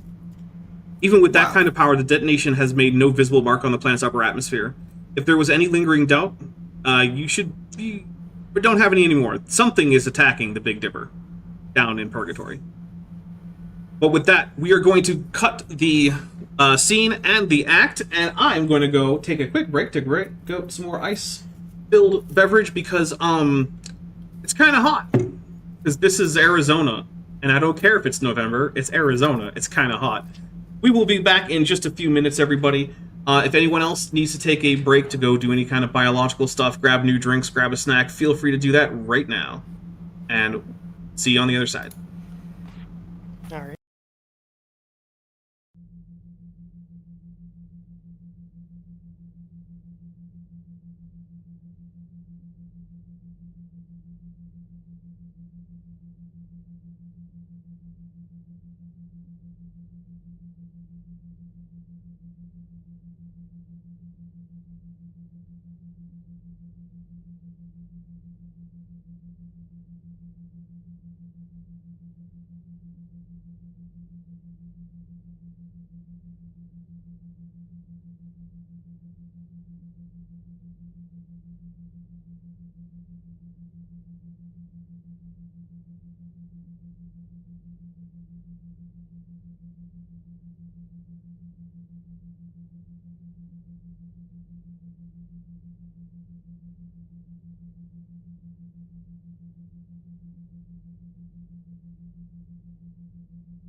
Okay, we are back.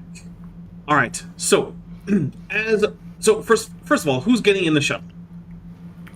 Security officer should definitely go. Yeah. Well, there's only 2 people who I'll can go. go. Only 2 people are going to fit. Who's going to be? And Yeah, someone else that's really good at flying. And Well, I'm not bad at flying. I'm not the best, but I'm not bad. The captain's decent at flying. Ensign Talk is, of course, better. I We're think gonna maybe need. the captain and the security officer should go. Are you like trying to like get yourself promoted? Is that what the goal is here? Just look. get the captain killed off. Yeah, it's fine. Yeah. So I'm trying to think of other skills we might need because I am not a science guy. I mean, In I fact- think the ensign is fine.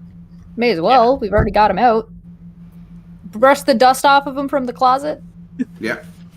Try let's not to see. get this one killed. So Talk This is going to be time- the pilot. Security officer. Yeah, Tok and Burb. Is that what everyone wants to go with? I think so. All right. So that's what I would suggest. as those 2 are getting on the shuttle, one of the automated messages from Security Awareness Day pipes in at the most inappropriate time. What does it say there, Lieutenant Ali Omkrok? All right. Message number 2. If any member of personnel or a guest on our vessel has any problem with a procedure or task, approach your superior nearest member of security or contact me, Alikum Krok. Whoever you deem most appropriate for the situation will be, and it will be handled with discretion. Remember, safety first, friends second. This is a recording. Okay. So you guys load yourself into the shuttle and take off from the Lexington, headed towards the atmosphere of Purgatory. You're descending from orbit, and at least for the first few minutes, the descent is relatively easy. However, communication starts to have some interference beginning above the actual visible surface of the clouds. You're nearly 2,000 kilometers above the visible cloud tops, and high-altitude winds are starting to buffet the shuttle. And you need to take a difficulty 1, a control and con check, which can be assisted by the shuttle's engines and con. Alright. Let's see if I can pull up the shuttle to help. That is Talk 2 got successes 2. so far. Engines and con. Okay, roll. So, nope, ship didn't help, but it never does. Alright, so you're buffeted around, but Ensign Talk manages to keep everything on track as the shuttlecraft continues to descend through hazy layers of increasing density until it's just above the visible cloud tops. The sky is a burnt orange, and the clouds below are brown and black, resembling thunderheads made of volcanic ash and strobing with 1,000-kilometer-long lightning bolts. The atmospheric density here is almost that of water, and as the shuttlecraft streaks into the clouds, it is time to take another control and con task difficulty 2 to maintain control or suffer extreme wind shear. I'm gonna I'll roll use one of the momentum that we just earned to Okay. get a 3rd die. I'll roll with the shuttle. Whoa, Ensign Talk! 7. Tok for the win. Fast learner over here. Well, guess who's now up at maximum momentum? You rolled Doing like barrel rolls to 6 the atmosphere. successes on Even- 3 dice. What the? Jeez. Even the ship helped. I rolled a 1, a 3, and a 1. That is. You somehow managed to do a drift with the shuttle. Yeah, it was the- fucking impressive. Jeez. Okay. Deja vu plays. All right. So, right as you are just realizing just how easy it is for Ensign Talk to really deal with his wind shear, you drop through the clouds into a transparent layer. And we are going to count that as a new scene, which means we're dropping the momentum down to 5. Oh, we just got it. So, yeah, but you still have 5. We had 6. So when you first emerge into this optically clear layer, it's a little confusing. The sky is dull red and black above you, but the slightly brighter red but transparentish air and the quote ground thousands of kilometers below is a roiling, churning morass of cherry red clouds. All around you is what seems like an ocean ecosystem, full of various plant-like creatures or structures, you're not really sure, that seem to be absorbing energy from, whether it be from falling particulates above or from radiation below. Everything seems to have a crystalline hue. There are creatures performing what seem like swimming maneuvers through this very, very dense atmosphere. In the distance, you can see what looks like a city buoyed up by some kind of bladders that keep it neutrally buoyant. There are still the occasional lightning strikes, but some of them seem to hit large crystal tree-like structures, which then glow internally as if they're absorbing the energy from the lightning strikes. Is this the Bioshock crossover episode? Why don't you take a reason and con task? Reason and con? Is this the pilot still? That's whoever would like to, between the two of you. I'm just gonna double check. I have 13 on that. My reason is 7. My con is 4. Probably. Alright, so talk is better. Is this another helm or shuttlecraft operation thing? Yeah. And it's difficulty 1. Alright, there we go. Right, well, you're back up to full. So, as you're doing this, crushing it. as you do this, on the helm, you can see that you're being blasted by multiple LiDAR contact. You're just lighting up the shuttlecraft. And you're able to lock in to the location. It's actually coming from that city that you see in the distance. Orders, Lieutenant? Our Tellarite cyborg is phasing in and out of existence.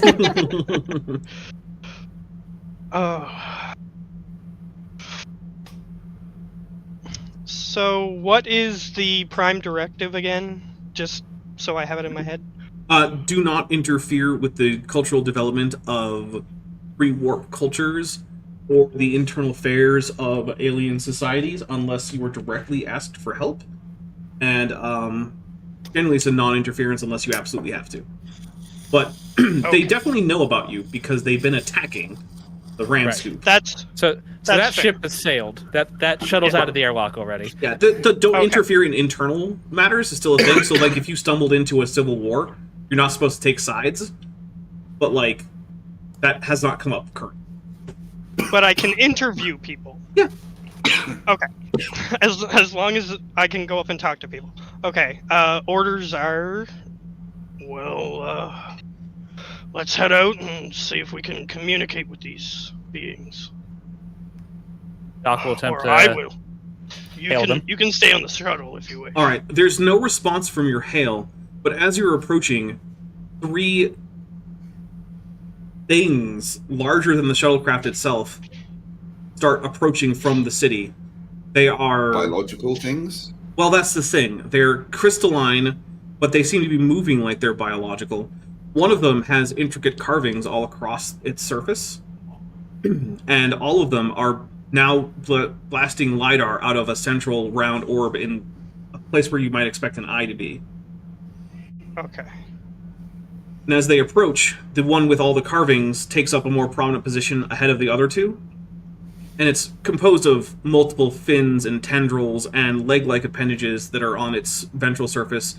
The tendrils are coming out of its dorsal surface to either side. They seem to have some, like, what looks like a very large cavernous mouth, sort of like a earth baleen whale. And they also seem to have other holes going up to either side that look kind of like the gills of like a lamprey or something. And so the one with the intricate carvings forms its backmost tendrils into a circle above it, and it starts displaying a complex pattern of light flashes across its surface. Does this pattern, can we determine like what the pattern is? Is it like mathematical in nature? That is going to be an insight and command task with a difficulty of 2. Well, that's not going to be talk because he sucks at both of those things.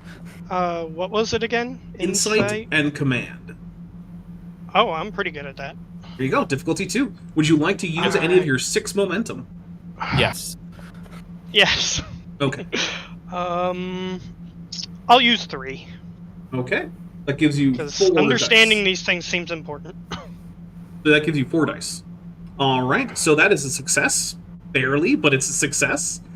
All right. So you realize that these creatures are not being aggressive, and they have not made any threatening gestures. But you do also notice that in their tendrils, they're carrying what looks like some kind of object similar to an Earth machine gun, except scaled up to be wielded by such a gigantic creature. And Tiny your fingies. sensors are indicating that Big the gun. ammunition, in fact, on these are, in fact, nuclear explosive devices. This is a machine gun that shoots nukes. Is this guy been playing With Fallout? tiny fingy triggers No, and tiny gigantic. little reload spots. No, it's all very, very big. These guys did not make the station. So to be clear, there's a crystalline thing that looks biological that's carrying a machine gun that fires nukes with more yield than anything that's been created on Earth in our time. No, there are 3 of them. Cool. No worries. All good. Okay. So maybe we can try to establish peaceful cons by like blinking our running lights in a sequence. That's been successful in the past. Have you figured out? Well, have we figured out what they're saying or anything? No, however, you could take an insight and science task with difficulty of 2 to see if you could hook up the shuttle sensors to its universal translator and see if it could figure out a way to communicate or a way to at least understand.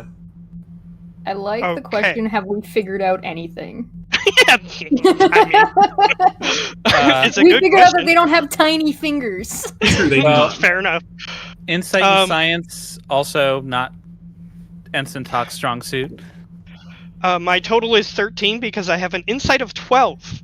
That beats Hey. the heck out 1. of Talk. Well, it's difficulty 2. Do you want to spend any momentum? I'll spend 1. Okay. All right. Okay, here we go. Ooh. Oof. Oh, that's That's and rough. there's a and okay. Well, the creatures seem to be getting significantly agitated, and they are starting to. The 2 in the back are starting to train those gigantic machine gun-like objects towards the shuttle. Yeah, that doesn't sound good. Okay. Any ideas, Talk? Yeah. So Wanna Talk move? is going to back up slowly, Mhm. since that's usually like a deferential sort of maneuver, and I am gonna flash the running lights in the Fibonacci sequence. Clever. Okay. So. I'm glad you're here, kid. Oh, sorry. I forgot to do something with the. I do it. Here we go. I just forgot to take the thread off for them turning somewhat aggressive. All right, so Oh, okay. this flashing of that has caused them to stop and lower their weapons a bit, and the shuttlecraft is hit by even more intense lidar blasts coming from their eyes. These are very clearly extremely alien creatures that are very much unlike any life you've encountered before. I will let you better guys. get a good scan of these guys. I want to know. I need every bit of information about these things. People. Yeah. No, I'm just two focused on the least- machine gun that fires nukes. I want that, please. The 2 Yeah, least science proficient characters are here on the ship right now. I assumed that he was using the scanners to get this information, so I think we have that. Look, I'll tell you, this encounter is set up so that no matter who you bring, chances are some important aspect of this will be very difficult. Yeah, Okay. So- I noticed. I- That's why it's um, limited to 2. Right. So, if you would like, you can retry your difficulty 2 insight and science task now that you have managed to stave off the attack. You still have 2 momentum. I think we should spend both and give a threat to get 2 more dice so we don't screw this up again. Okay. All right, that's fair. I was going to suggest the same thing actually. Okay, here we go. 4 dice. It didn't go. There we go. That's better. There we go. So you gained back 2 Significantly points of better. momentum, and it works. And so the universal translator is starting to translate these flashes of lights, and it says, "The old gods are no longer worshipped here. We are the free. We will fight you even if our souls are consumed. Leave us as you left us before." I like these guys. All right. Now we're getting somewhere. Fuck off. Can we, I now that we would have not the like- translator hooked up, can we now use the running light flashing to communicate with like simple messages? With a control and engineering task of difficulty 1, then you may. I'm actually Control- good at that. 14. Okay. Okay, yeah, that's better than me. So I say, perhaps tell them that we weren't aware of a civilization on this planet. Something I'm like going. that.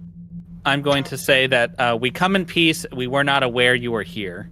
Well, first, Fair. let's Fair. get the difficulty 1 that's- task out of the way. That's my Fair. attempt. Okay. Let's do that. Cool. Wow, hey, that's 2 more momentum. So you got 3 successes on that. What did I say? Bringing this guy. Hawk Yeah. is getting his like guest star role name. Oh, Yeah. He's like a B tier actor that we Yeah, brought. Talk is becoming like Barkley. Like he's coming in clutch every once in a while. Yeah. Yeah, in previous episodes he was played by somebody else, but now he's like played by a definitive like good actor. Harrison Ford. Yeah, something like that. Yeah. Now I just picture Harrison Ford with like the sharp eyebrows and the funny ears, and it's like okay. All right, Being so called a kid by a bird. Yeah. well, obviously it's young Harrison Ford, right? We're talking like not modern Harrison Yeah. Ford. Oh, No, it's I, modern for Harrison one, Ford, like the one disagree. that's like 110 years old, playing an ensign. All right, what message would Talk like to send now that he can? yeah, say the one that you said, not the one Yeah. I said. Talk is going to say, "We come in peace. We mean you no harm. We were not aware of your existence. We are explorers." The lead 3 says, "If you mean us no harm, why have you been killing us?" And my character just says, "That's a good question. How do we respond here?" We were not aware you were being harmed. Please clarify. The old gods, you came in the metal craft, and you used it to harvest our souls. You're sending the Eater of Souls to devour us. What I tell you, it's the scooper. It's people who are getting scooped for their soul juice. Shit, are these people made of like dilithium? Maybe. At least partially. Oh crap. Like I said, they might be synthetic life that can reproduce. I don't know. God. You also come in a metal craft. Yes, we do. Talk is going to say, we use similar vessels, but we are not the old gods. We're not aware that this technology was harmful." Let's get a presence command check with a difficulty of 2. Sir, we just work here. This is a Wendy's. I'm just an ensign. I'm just a little baby. We Well, just- we just- little baby We ensign talks found this first deep fryer contact. on the floor. Okay, I'm gonna. We have 3 momentum. 4. 4. I'm gonna spend 3 of it to get 4 dice total. Because If I'm not I mistaken, blow at this. the people on the Does shuttle can contact us at any point that they want, right? Well, kind of. Can they? The comms are pretty spotty. It'd be a yeah, bit spotty. Okay, that's what I thought. I Does Talk- assumed that. Does Talk have to do this check, or could Good. Croc? Croc, what's your Uh, presence command? I have 8 presents for command. You're better. You should do it. I had 1 extra point that I got from Well, take that roll. my background. You already stuff, spent- or the Take yeah. a roll with 4 dice. if I use momentum. Yeah, Well, we've spent 3 Yeah, we spent momentum. 3 to get an extra Okay, 2 if I dice. spend that. Okay, I'll do it. Do you have any focuses on diplomacy or anything? I have interrogation. This is not No. an interrogation. Exactly. That's why I said. Oh, I think it is an interrogation. It's just not on your side. Well, okay, there is that, but yeah, that's still not going to apply. Yeah, it's not gonna. Why not? It doesn't count. Bring the other side of the interrogation. Let's get that roll. Yeah, let's get the roll out. All right, so that is one extra success, but also I gain a threat because you rolled a 20. That's fine. All right, so the leader says, you are different from what the legends say was sent. Perhaps you are different. Are we able to walk outside of the craft, or would we die? You would I feel absolutely like die. we'd die immediately. Oh, yeah. Can Okay. I make a suggestion? Well, Can we not just turn off the giant backhoe? Well, yeah, but we have to talk to you guys about that. Well, I know that. One of our directives was defend the skyhook and its like economic output, right? Yep. Yeah, Oh, so okay. turning it off I would knew we be need to not break it, but like, Could Okay. we find another suitable planet to put the skyhook on? Do you know of any other hot Jupiters with dilithium layers? Well, not personally, but okay. So Talk is going to say, I'm going to ask Lieutenant. Yeah. I think we need to tell the rest of the crew what's happening. if you can get a communication through, do so. Well, so I'm going to, with Croc's permission, ask the crystalline creatures to cease their attacks until we can, like, we're going to cease our attacks on them if they could cease their attacks on us until we can figure this out. Yeah, we planned on stopping the thing anyway, so yeah. Well, we will not shoot your tiny metal box unless the Eater of Souls returns. Okay. All right, that sounds like a compromise. You can tell them that we're sending a signal back. If you Well, I want to figure out like what the Eater of Souls is doing to them. So like Yeah, that is a we good can idea. also just stop it in the meantime and then start it up once we figure out what's going on. yeah, once we figured out Well- how much of their souls they need, so we can figure out how much we can take. Or if so- this isn't just some hokey religious nonsense, which it Right. also could be. So I'm going to ask, can you explain what the Eaters of Souls does to you? It descends into our ocean, and it absorbs the soul matter. And sometimes it even grabs one of us, and they're never seen again. The claw! So my interpretation of this is they are made of the stuff we are mining. This soul matter, do you require it to live? Yes. Well, that's less than ideal. Now, how much of it do they require to live comfortably? Right. Well, they did say it is kidnapping their people, so that doesn't sound good either. Well, based on what happened to the probe, if one of them is getting scooped up in the ram scoop, it's probably not getting kidnapped. It's probably just getting killed. Well, from their perspective, they don't know what's happening to them. I mean, they're never So- seen again, and they're eaten alive in this. If this information made it back to the ship, Yeah, that. All right. Have Okay. we Yeah. got a communication back through? so We you could can't. you could end the scene by going up, grabbing another group to come down for like negotiations instead of the current group, and having with all the knowledge that you've now gained. That is a thing Yeah. you could do. I want to make sure there was nothing, like, I didn't want weapons fire to happen. I wanted to make sure there were no important questions before we skedaddled, but I think we understand the situation enough, so I think we will tell them that we are going to Get an ambassador to come. we're Say, going to "We're leave back." and speak to the rest of our civilization. We will return Where will you return to? to this spot in the same metal box. How long? Oh, I don't know what their units of time are. So what I'll do is I will Break some flashes, I'll blink- and I'll then fl- between, say that's Yeah. like an amount of time. Yeah, you got it. I'll say an extremely specific number of seconds, and I'll flash to time the seconds, and say whatever the equivalent of like 3 hours is. This is acceptable. We will wait for you. All right. If the Devourer of Souls returns, we will do everything we can to destroy it. Sounds This- fair. This is logical. All right. So, let's get a control con check to get safely out of the atmosphere. This is going to be difficulty 2. How much momentum do we have? 2. I'll use one of those. Yeah, use at least one, yeah. Hell yeah. Get us Oh, out of here. nice. All right. I'll roll. So I forgot 5 the successes. shuttle. Oh. We'll see if I Yeah. can So grab you're up the to shuttle. 4. All right, but that is the end of the scene, which means we're going back down 1. The shuttle didn't help. Oh yeah. All right. So you guys can land back on the Lexington, debrief the captain and whoever else needs to know, and we'll assume that all that happens. Who would like to Can- go on the shuttle to do the I negotiating? assume we took recordings of what happened. Oh yeah, sensor logs, recordings, all that.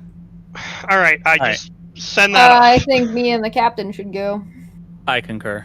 Okay. I also suggest that, Captain, we hail our friendly neighborhood scooper over there and tell them to pause all scooping immediately until we can resolve the issue, so that way we don't get shot while we're down there because the Sky Doom Claw came down.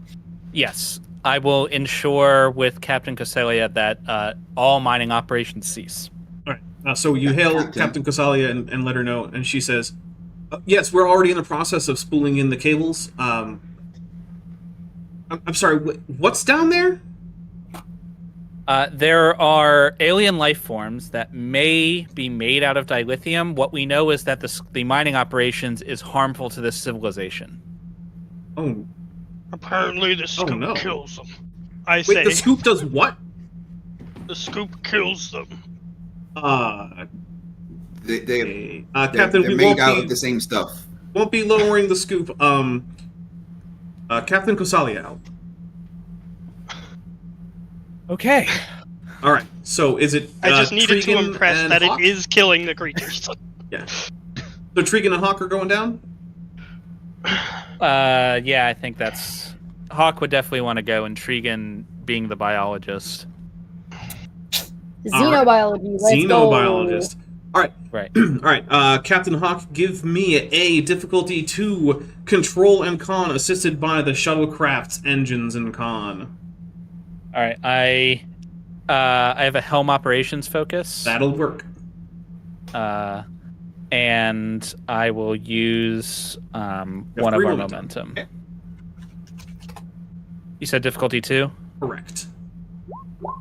Hey, you got 2 momentum back. Nice. Living his glory days of Starfleet Academy. And let's see if the shuttle can help. Dr. Tregan, would you like to roll I used for to the put on shuttle? things the size of a swamp rat. Dr. Tregan, would you like to use the shuttle with engines and con?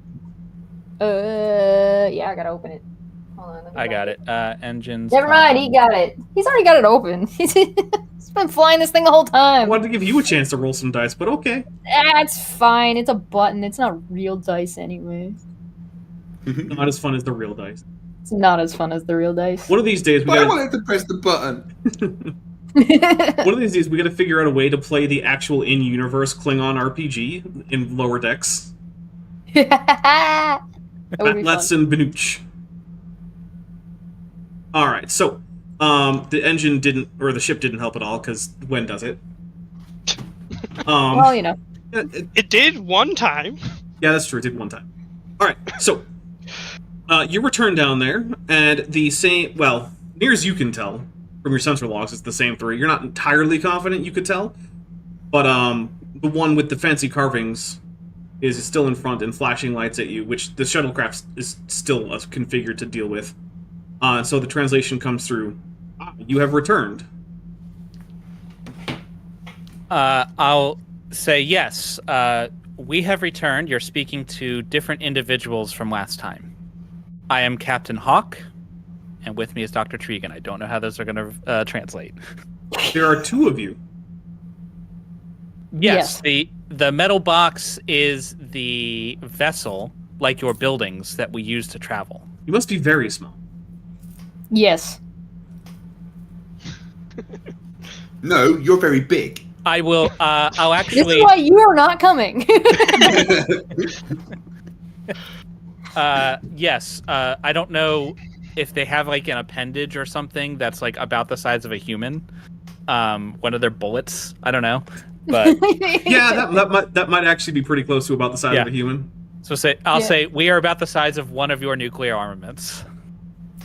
That is quite small. As I start Yes. looking at their gun. Mm. How do you survive being so small and in such a fragile container? The inside of our container is actually much less harsh than the environment that you have evolved to live in. This is the most hospitable place in the known universe. What are you talking about? What you talking about, Willis?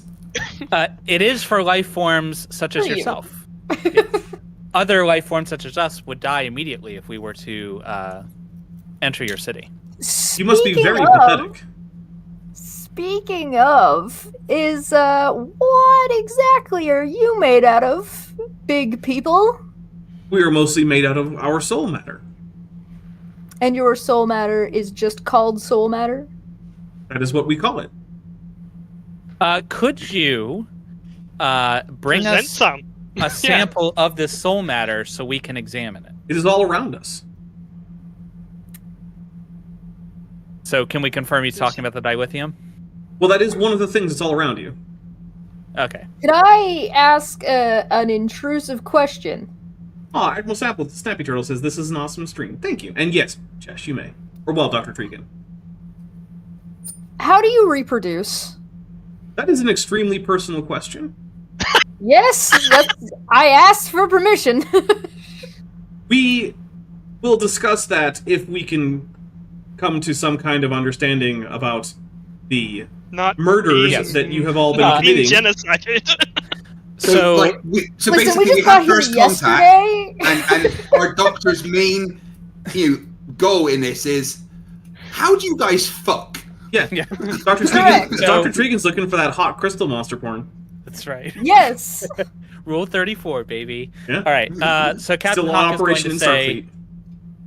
I represent a civilization who seeks out life forms such as yourselves.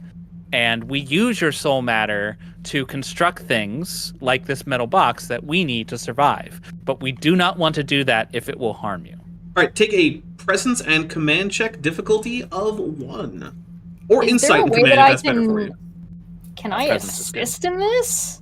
What would you like to do in order to assist? Other than asking for, like, nudes. Yeah, that's You mean that's not gonna work? Nude, first contact, who dis? Send nudes, please. Up until now, we've never known of a species that is made of this matter. Correct. Which I does think seem to be that's- dilithium. I think that's valid information to give these people as an assist. Because that might sound like we just run around smirking these people anytime we see them. I have already taken kinda into does. account the fact that Captain Hawk has already said that they make technology out of what these people consider to be their souls. That's why I wanted to assist by saying that. I'll So let you assist, it's fine. would this count as persuasion? Yeah. Is that a God. focus you have? Yes, I have a persuasion. I'll let you focus. take the persuasion focus. This is only difficulty 1. Alright, so that is 2 successes, so you have a point of momentum gained. Dr. Tregan, if you would like to roll your assist, you may. Yes, I'm just rolling a. Sorry, One is die? this a one It's- die? Right, but this is Presence and command. Presence or insight and Presence. command, whichever one you prefer of presence or insight. okay. And command. All right, good luck. Was that a 20?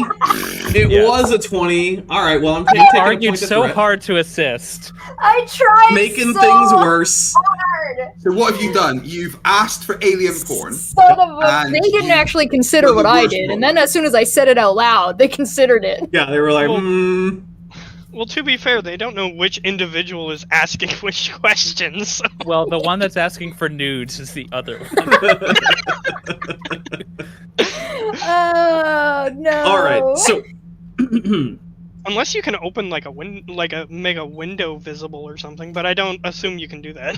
the one in front that seems like a leader says, I'm willing to accept that you were not intending to cause harm, although an entire civilization built on creating their technology out of our souls is troubling, to say the least. Well, That's we fair. use I understand your perspective. Where we come from, no creature requires these souls to live. This is a new concept for us. See, so you have found just inert souls? We have found Actually, these yeah. materials elsewhere with no life. Hmm. In fact, we have a great wealth of technology and culture that we would love to share with you. And I'm sure we can come to some arrangement where we can get the materials we require without harming your people. Excuse me. And you come from the clouds above? Yes, except if you go further, there are no clouds. There is no further than the clouds. Well, this is information that we would love to share with you. Let me get another presence and command, or insight and command. Difficulty 1. All right. I'm not helping this time. I'm sitting in the corner. You have 5 points momentum, by the way. Like, son of a bitch. Yeah, I'm gonna spend 3 of those points. Does the persuasion focus still apply? Hey, In this ask me case, to scan no, them. because you're just trying to give them information and see if they believe you. Well, I Okay. assume we already did, but Okay. Well, Ask that them brings you again. back up to 5 momentum, and that's, let's see. Let's go. Okay. Rolling like a champ. Alright, so the lead says, I see, this is... I suppose this does explain that perhaps the old gods were less old gods and more small, fragile, pathetic creatures like yourself who were just trying to gain our power. Hey, should we Yes. tell them that we could keep scooping them if they're gonna keep up with the attitude? They could destroy the ram scoop. No, Commander, we will not be saying that. in theory, they could just keep launching stuff further if they figure that out. So that's not a good idea. How far does this space beyond the clouds extend? Yes. It extends the distance the distance from here to the clouds. It extends trillions of times further. Do they Yeah. have a concept of that number? That is an extremely translate. large distance. In fact, your space in the clouds is just one collection of thousands that we have encountered, though a unique one. See, How do you make more of you? Oh my god! Why did you bring the doctor? It's important. all right, Dr. Tregan, I am going to say that is something that you can use as a insight command check. That's going to be difficulty 1.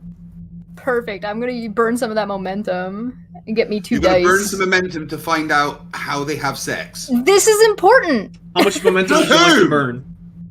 We have 5. 3? You have 5. 5? We Mhm. have 5, Mhm. We have right? 5. So I can burn 3 to get 2 dice, right? Sure. Yeah. So that'll put me up to 3? Well, 4 dice total. Oh, 4 dice Start total. with 2. Perfect. Okay. Get- Yes. Thank you. And I am going to. Can I use a value?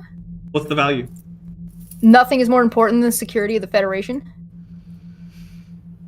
But Yeah, Knowing how they fuck. Sure, I'll let you. You can use your I point feel of like you determination. guys think I am asking this question for a way different reason than I'm actually asking it. I will Okay, let, so fair here's what you can do: switch that back down to 3, and we'll count one of your dice as one extra dice that you're not going to roll as already having rolled a 1. Okay, and so we're maintaining some of our momentum then. No, you're Alex still spending Marco in momentum. the chat. Hey, Oh, okay. crystals, how you Oh, smash? all right, I understand. Okay. Well, it's a good thing you took that extra die with already rolled 2. Yeah. Well, So yeah, you rolled 0 how success do on you your actual. smash? All right, so Unga bunga. it turns out that it's a whole lot like slugs. first they test for dominance, then the dominant one inserts into the non-dominant one, which then becomes So pregnant. they smash like their regular biology. They don't like mitosis by absorbing more of the. They actually have a sexual reproductive. Now, right. So, Okay, so do Captain. you have that information in your DM book, or did you just make that up? No, I just made need that to up. know. I made that. Good, up. good. I just hoping someone didn't write that, so for you to like actually, Okay. They're So, true hermaphrodites that reproduce conversation- like earth slugs. Conversation with just the captain without. Could have been worse. It could have talking gone with anything. flatworms where they stab each other with their penises. Well, Captain, it seems like they don't actually need the dilithium to procreate. It No, seems like this soul Okay, but nonsense. that's kind of like saying you don't need food to have sex. Well, okay, yeah, but if you want to grow a new kid, you're gonna have to feed the damn thing. Yeah, but anybody can listen. There's more than one way to get food, and it all it is this isn't a soul thing. This is us eating meat. That's what this is. Okay, They so don't need the dilithium. They're made out of it the same way we're made out of meat. So this is like far easier to negotiate than if they required it as some kind of mitosis. They have like a conscious collective inside of the clouds, which they don't. So seem you're to have. suggesting that if we can find them an alternative source of nourishment, then we can take theirs. or Not it's like necessarily. an import-export thing. Like they're Right, trading exactly. food. We can. Yeah, whatever. exactly. We Okay. trade the same way we trade any like apples or pie Right. or whatever the fuck. Then I'm going to suggest that because because the soul, what would they call it? Soul matter. Yeah. Soul matter. Their soul matter is like what we consume for food. That we can trade and take soul matter with their permission in exchange for information and materials from beyond the clouds. All right, give me a presence and command check, difficulty 1, and you may use your what was the Persuasion? Yeah, you may. Did we just unlock a new species for the next campaign? Maybe. That's Did the we question. just break the Prime Directive? More importantly? No, they already knew about you. Yeah. Yeah. Right. Okay. That ship had sailed. Okay, I'm going to use 1 momentum, so I'm rolling 3 dice. And let me remove that 1 momentum. But and then maybe I- add they some more. are technically a pre-warp civilization, and they don't know about space and stuff. Technically, but they were already attacking you, which means that they were aware of you, and so. So if the Prime Directive had been violated, it wasn't by us. Right. It was. Yeah. Yeah. Earlier. So, all right. The leader says, "I will allow the Soul Eater to return. It may not bring up soul matter, but it may bring anything else up that it harvests. We have noticed it harvests other aspects of our environment. So, if you want to grab the metals or things like that, that is acceptable. I would request, however, that your... What is your organization? It is. We call ourselves the Federation. I would request that if that is going to be allowed, that the Federation help us in our repair, as well as bring us scientific data of this above the clouds realm that you speak of. Bring them computers. Absolutely.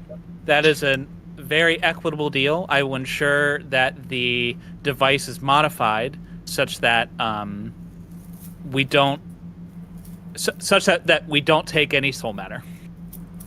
In that case, we will forgive this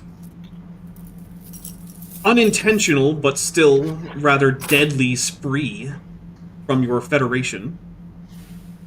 And perhaps in time we can become friends instead of deadly adversaries, as has been the case for the last few months. I promise that the Federation will do everything in our powers to make this right. All right. I suppose you will need to return to inform your Federation? Yes, but other members will be coming in similar metal boxes in the future. That is understandable. Well, Live yes? long and prosper.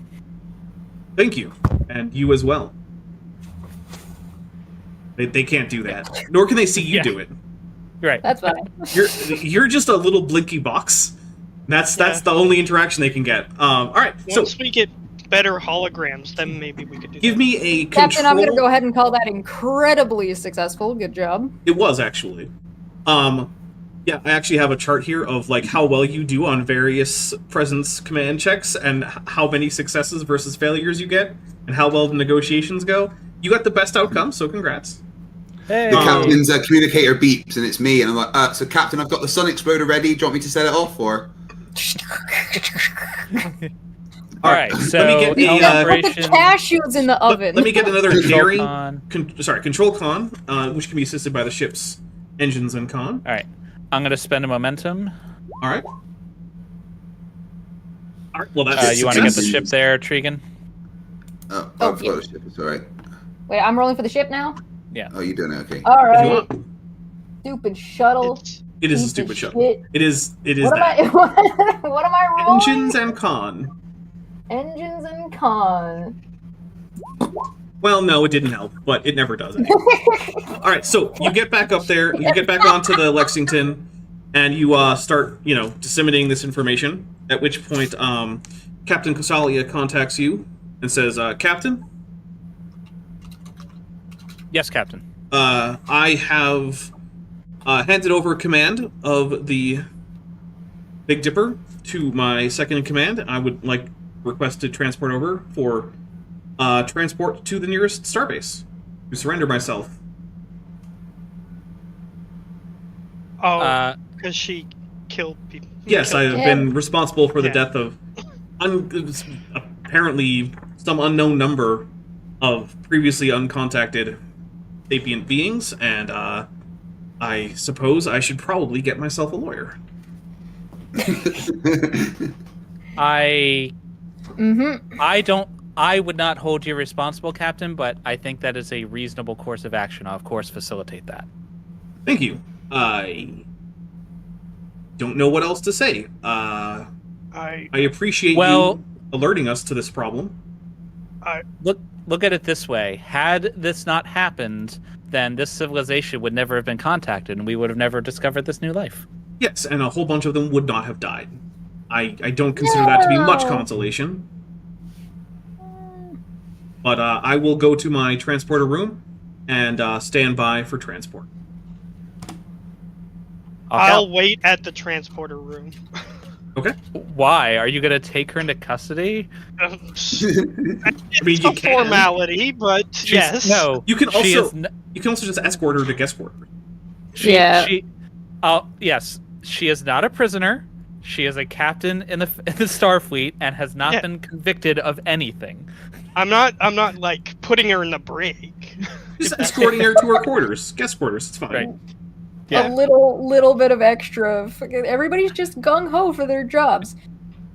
Captain, I think with the success I'd of rather that handle it myself. negotiation, I believe that if we get a proper negotiating team out here from Starfleet and alert them as soon as possible, they'll be able to negotiate whatever they see fit and what is needed, and we should be Yes. able to continue scooping that dilithium within a couple months.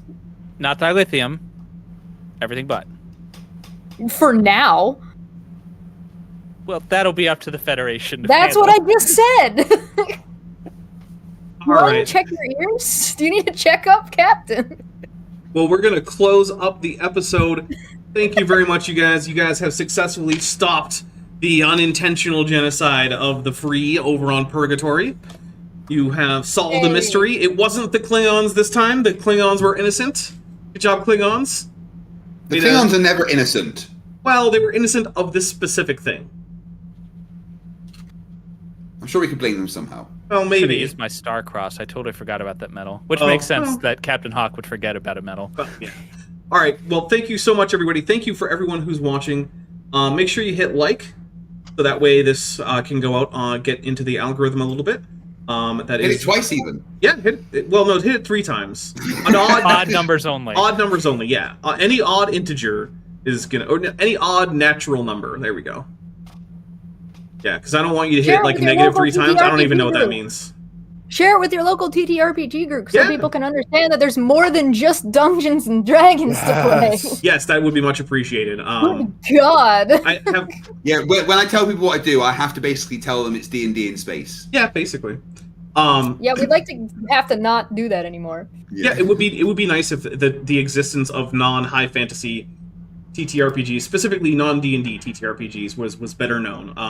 But hey, with that though, we're going to get out of here. I'm hoping to see everyone back, including hopefully our first officer who's under the weather today, back for next week, where we will be doing Abyss Station is the name of the next episode.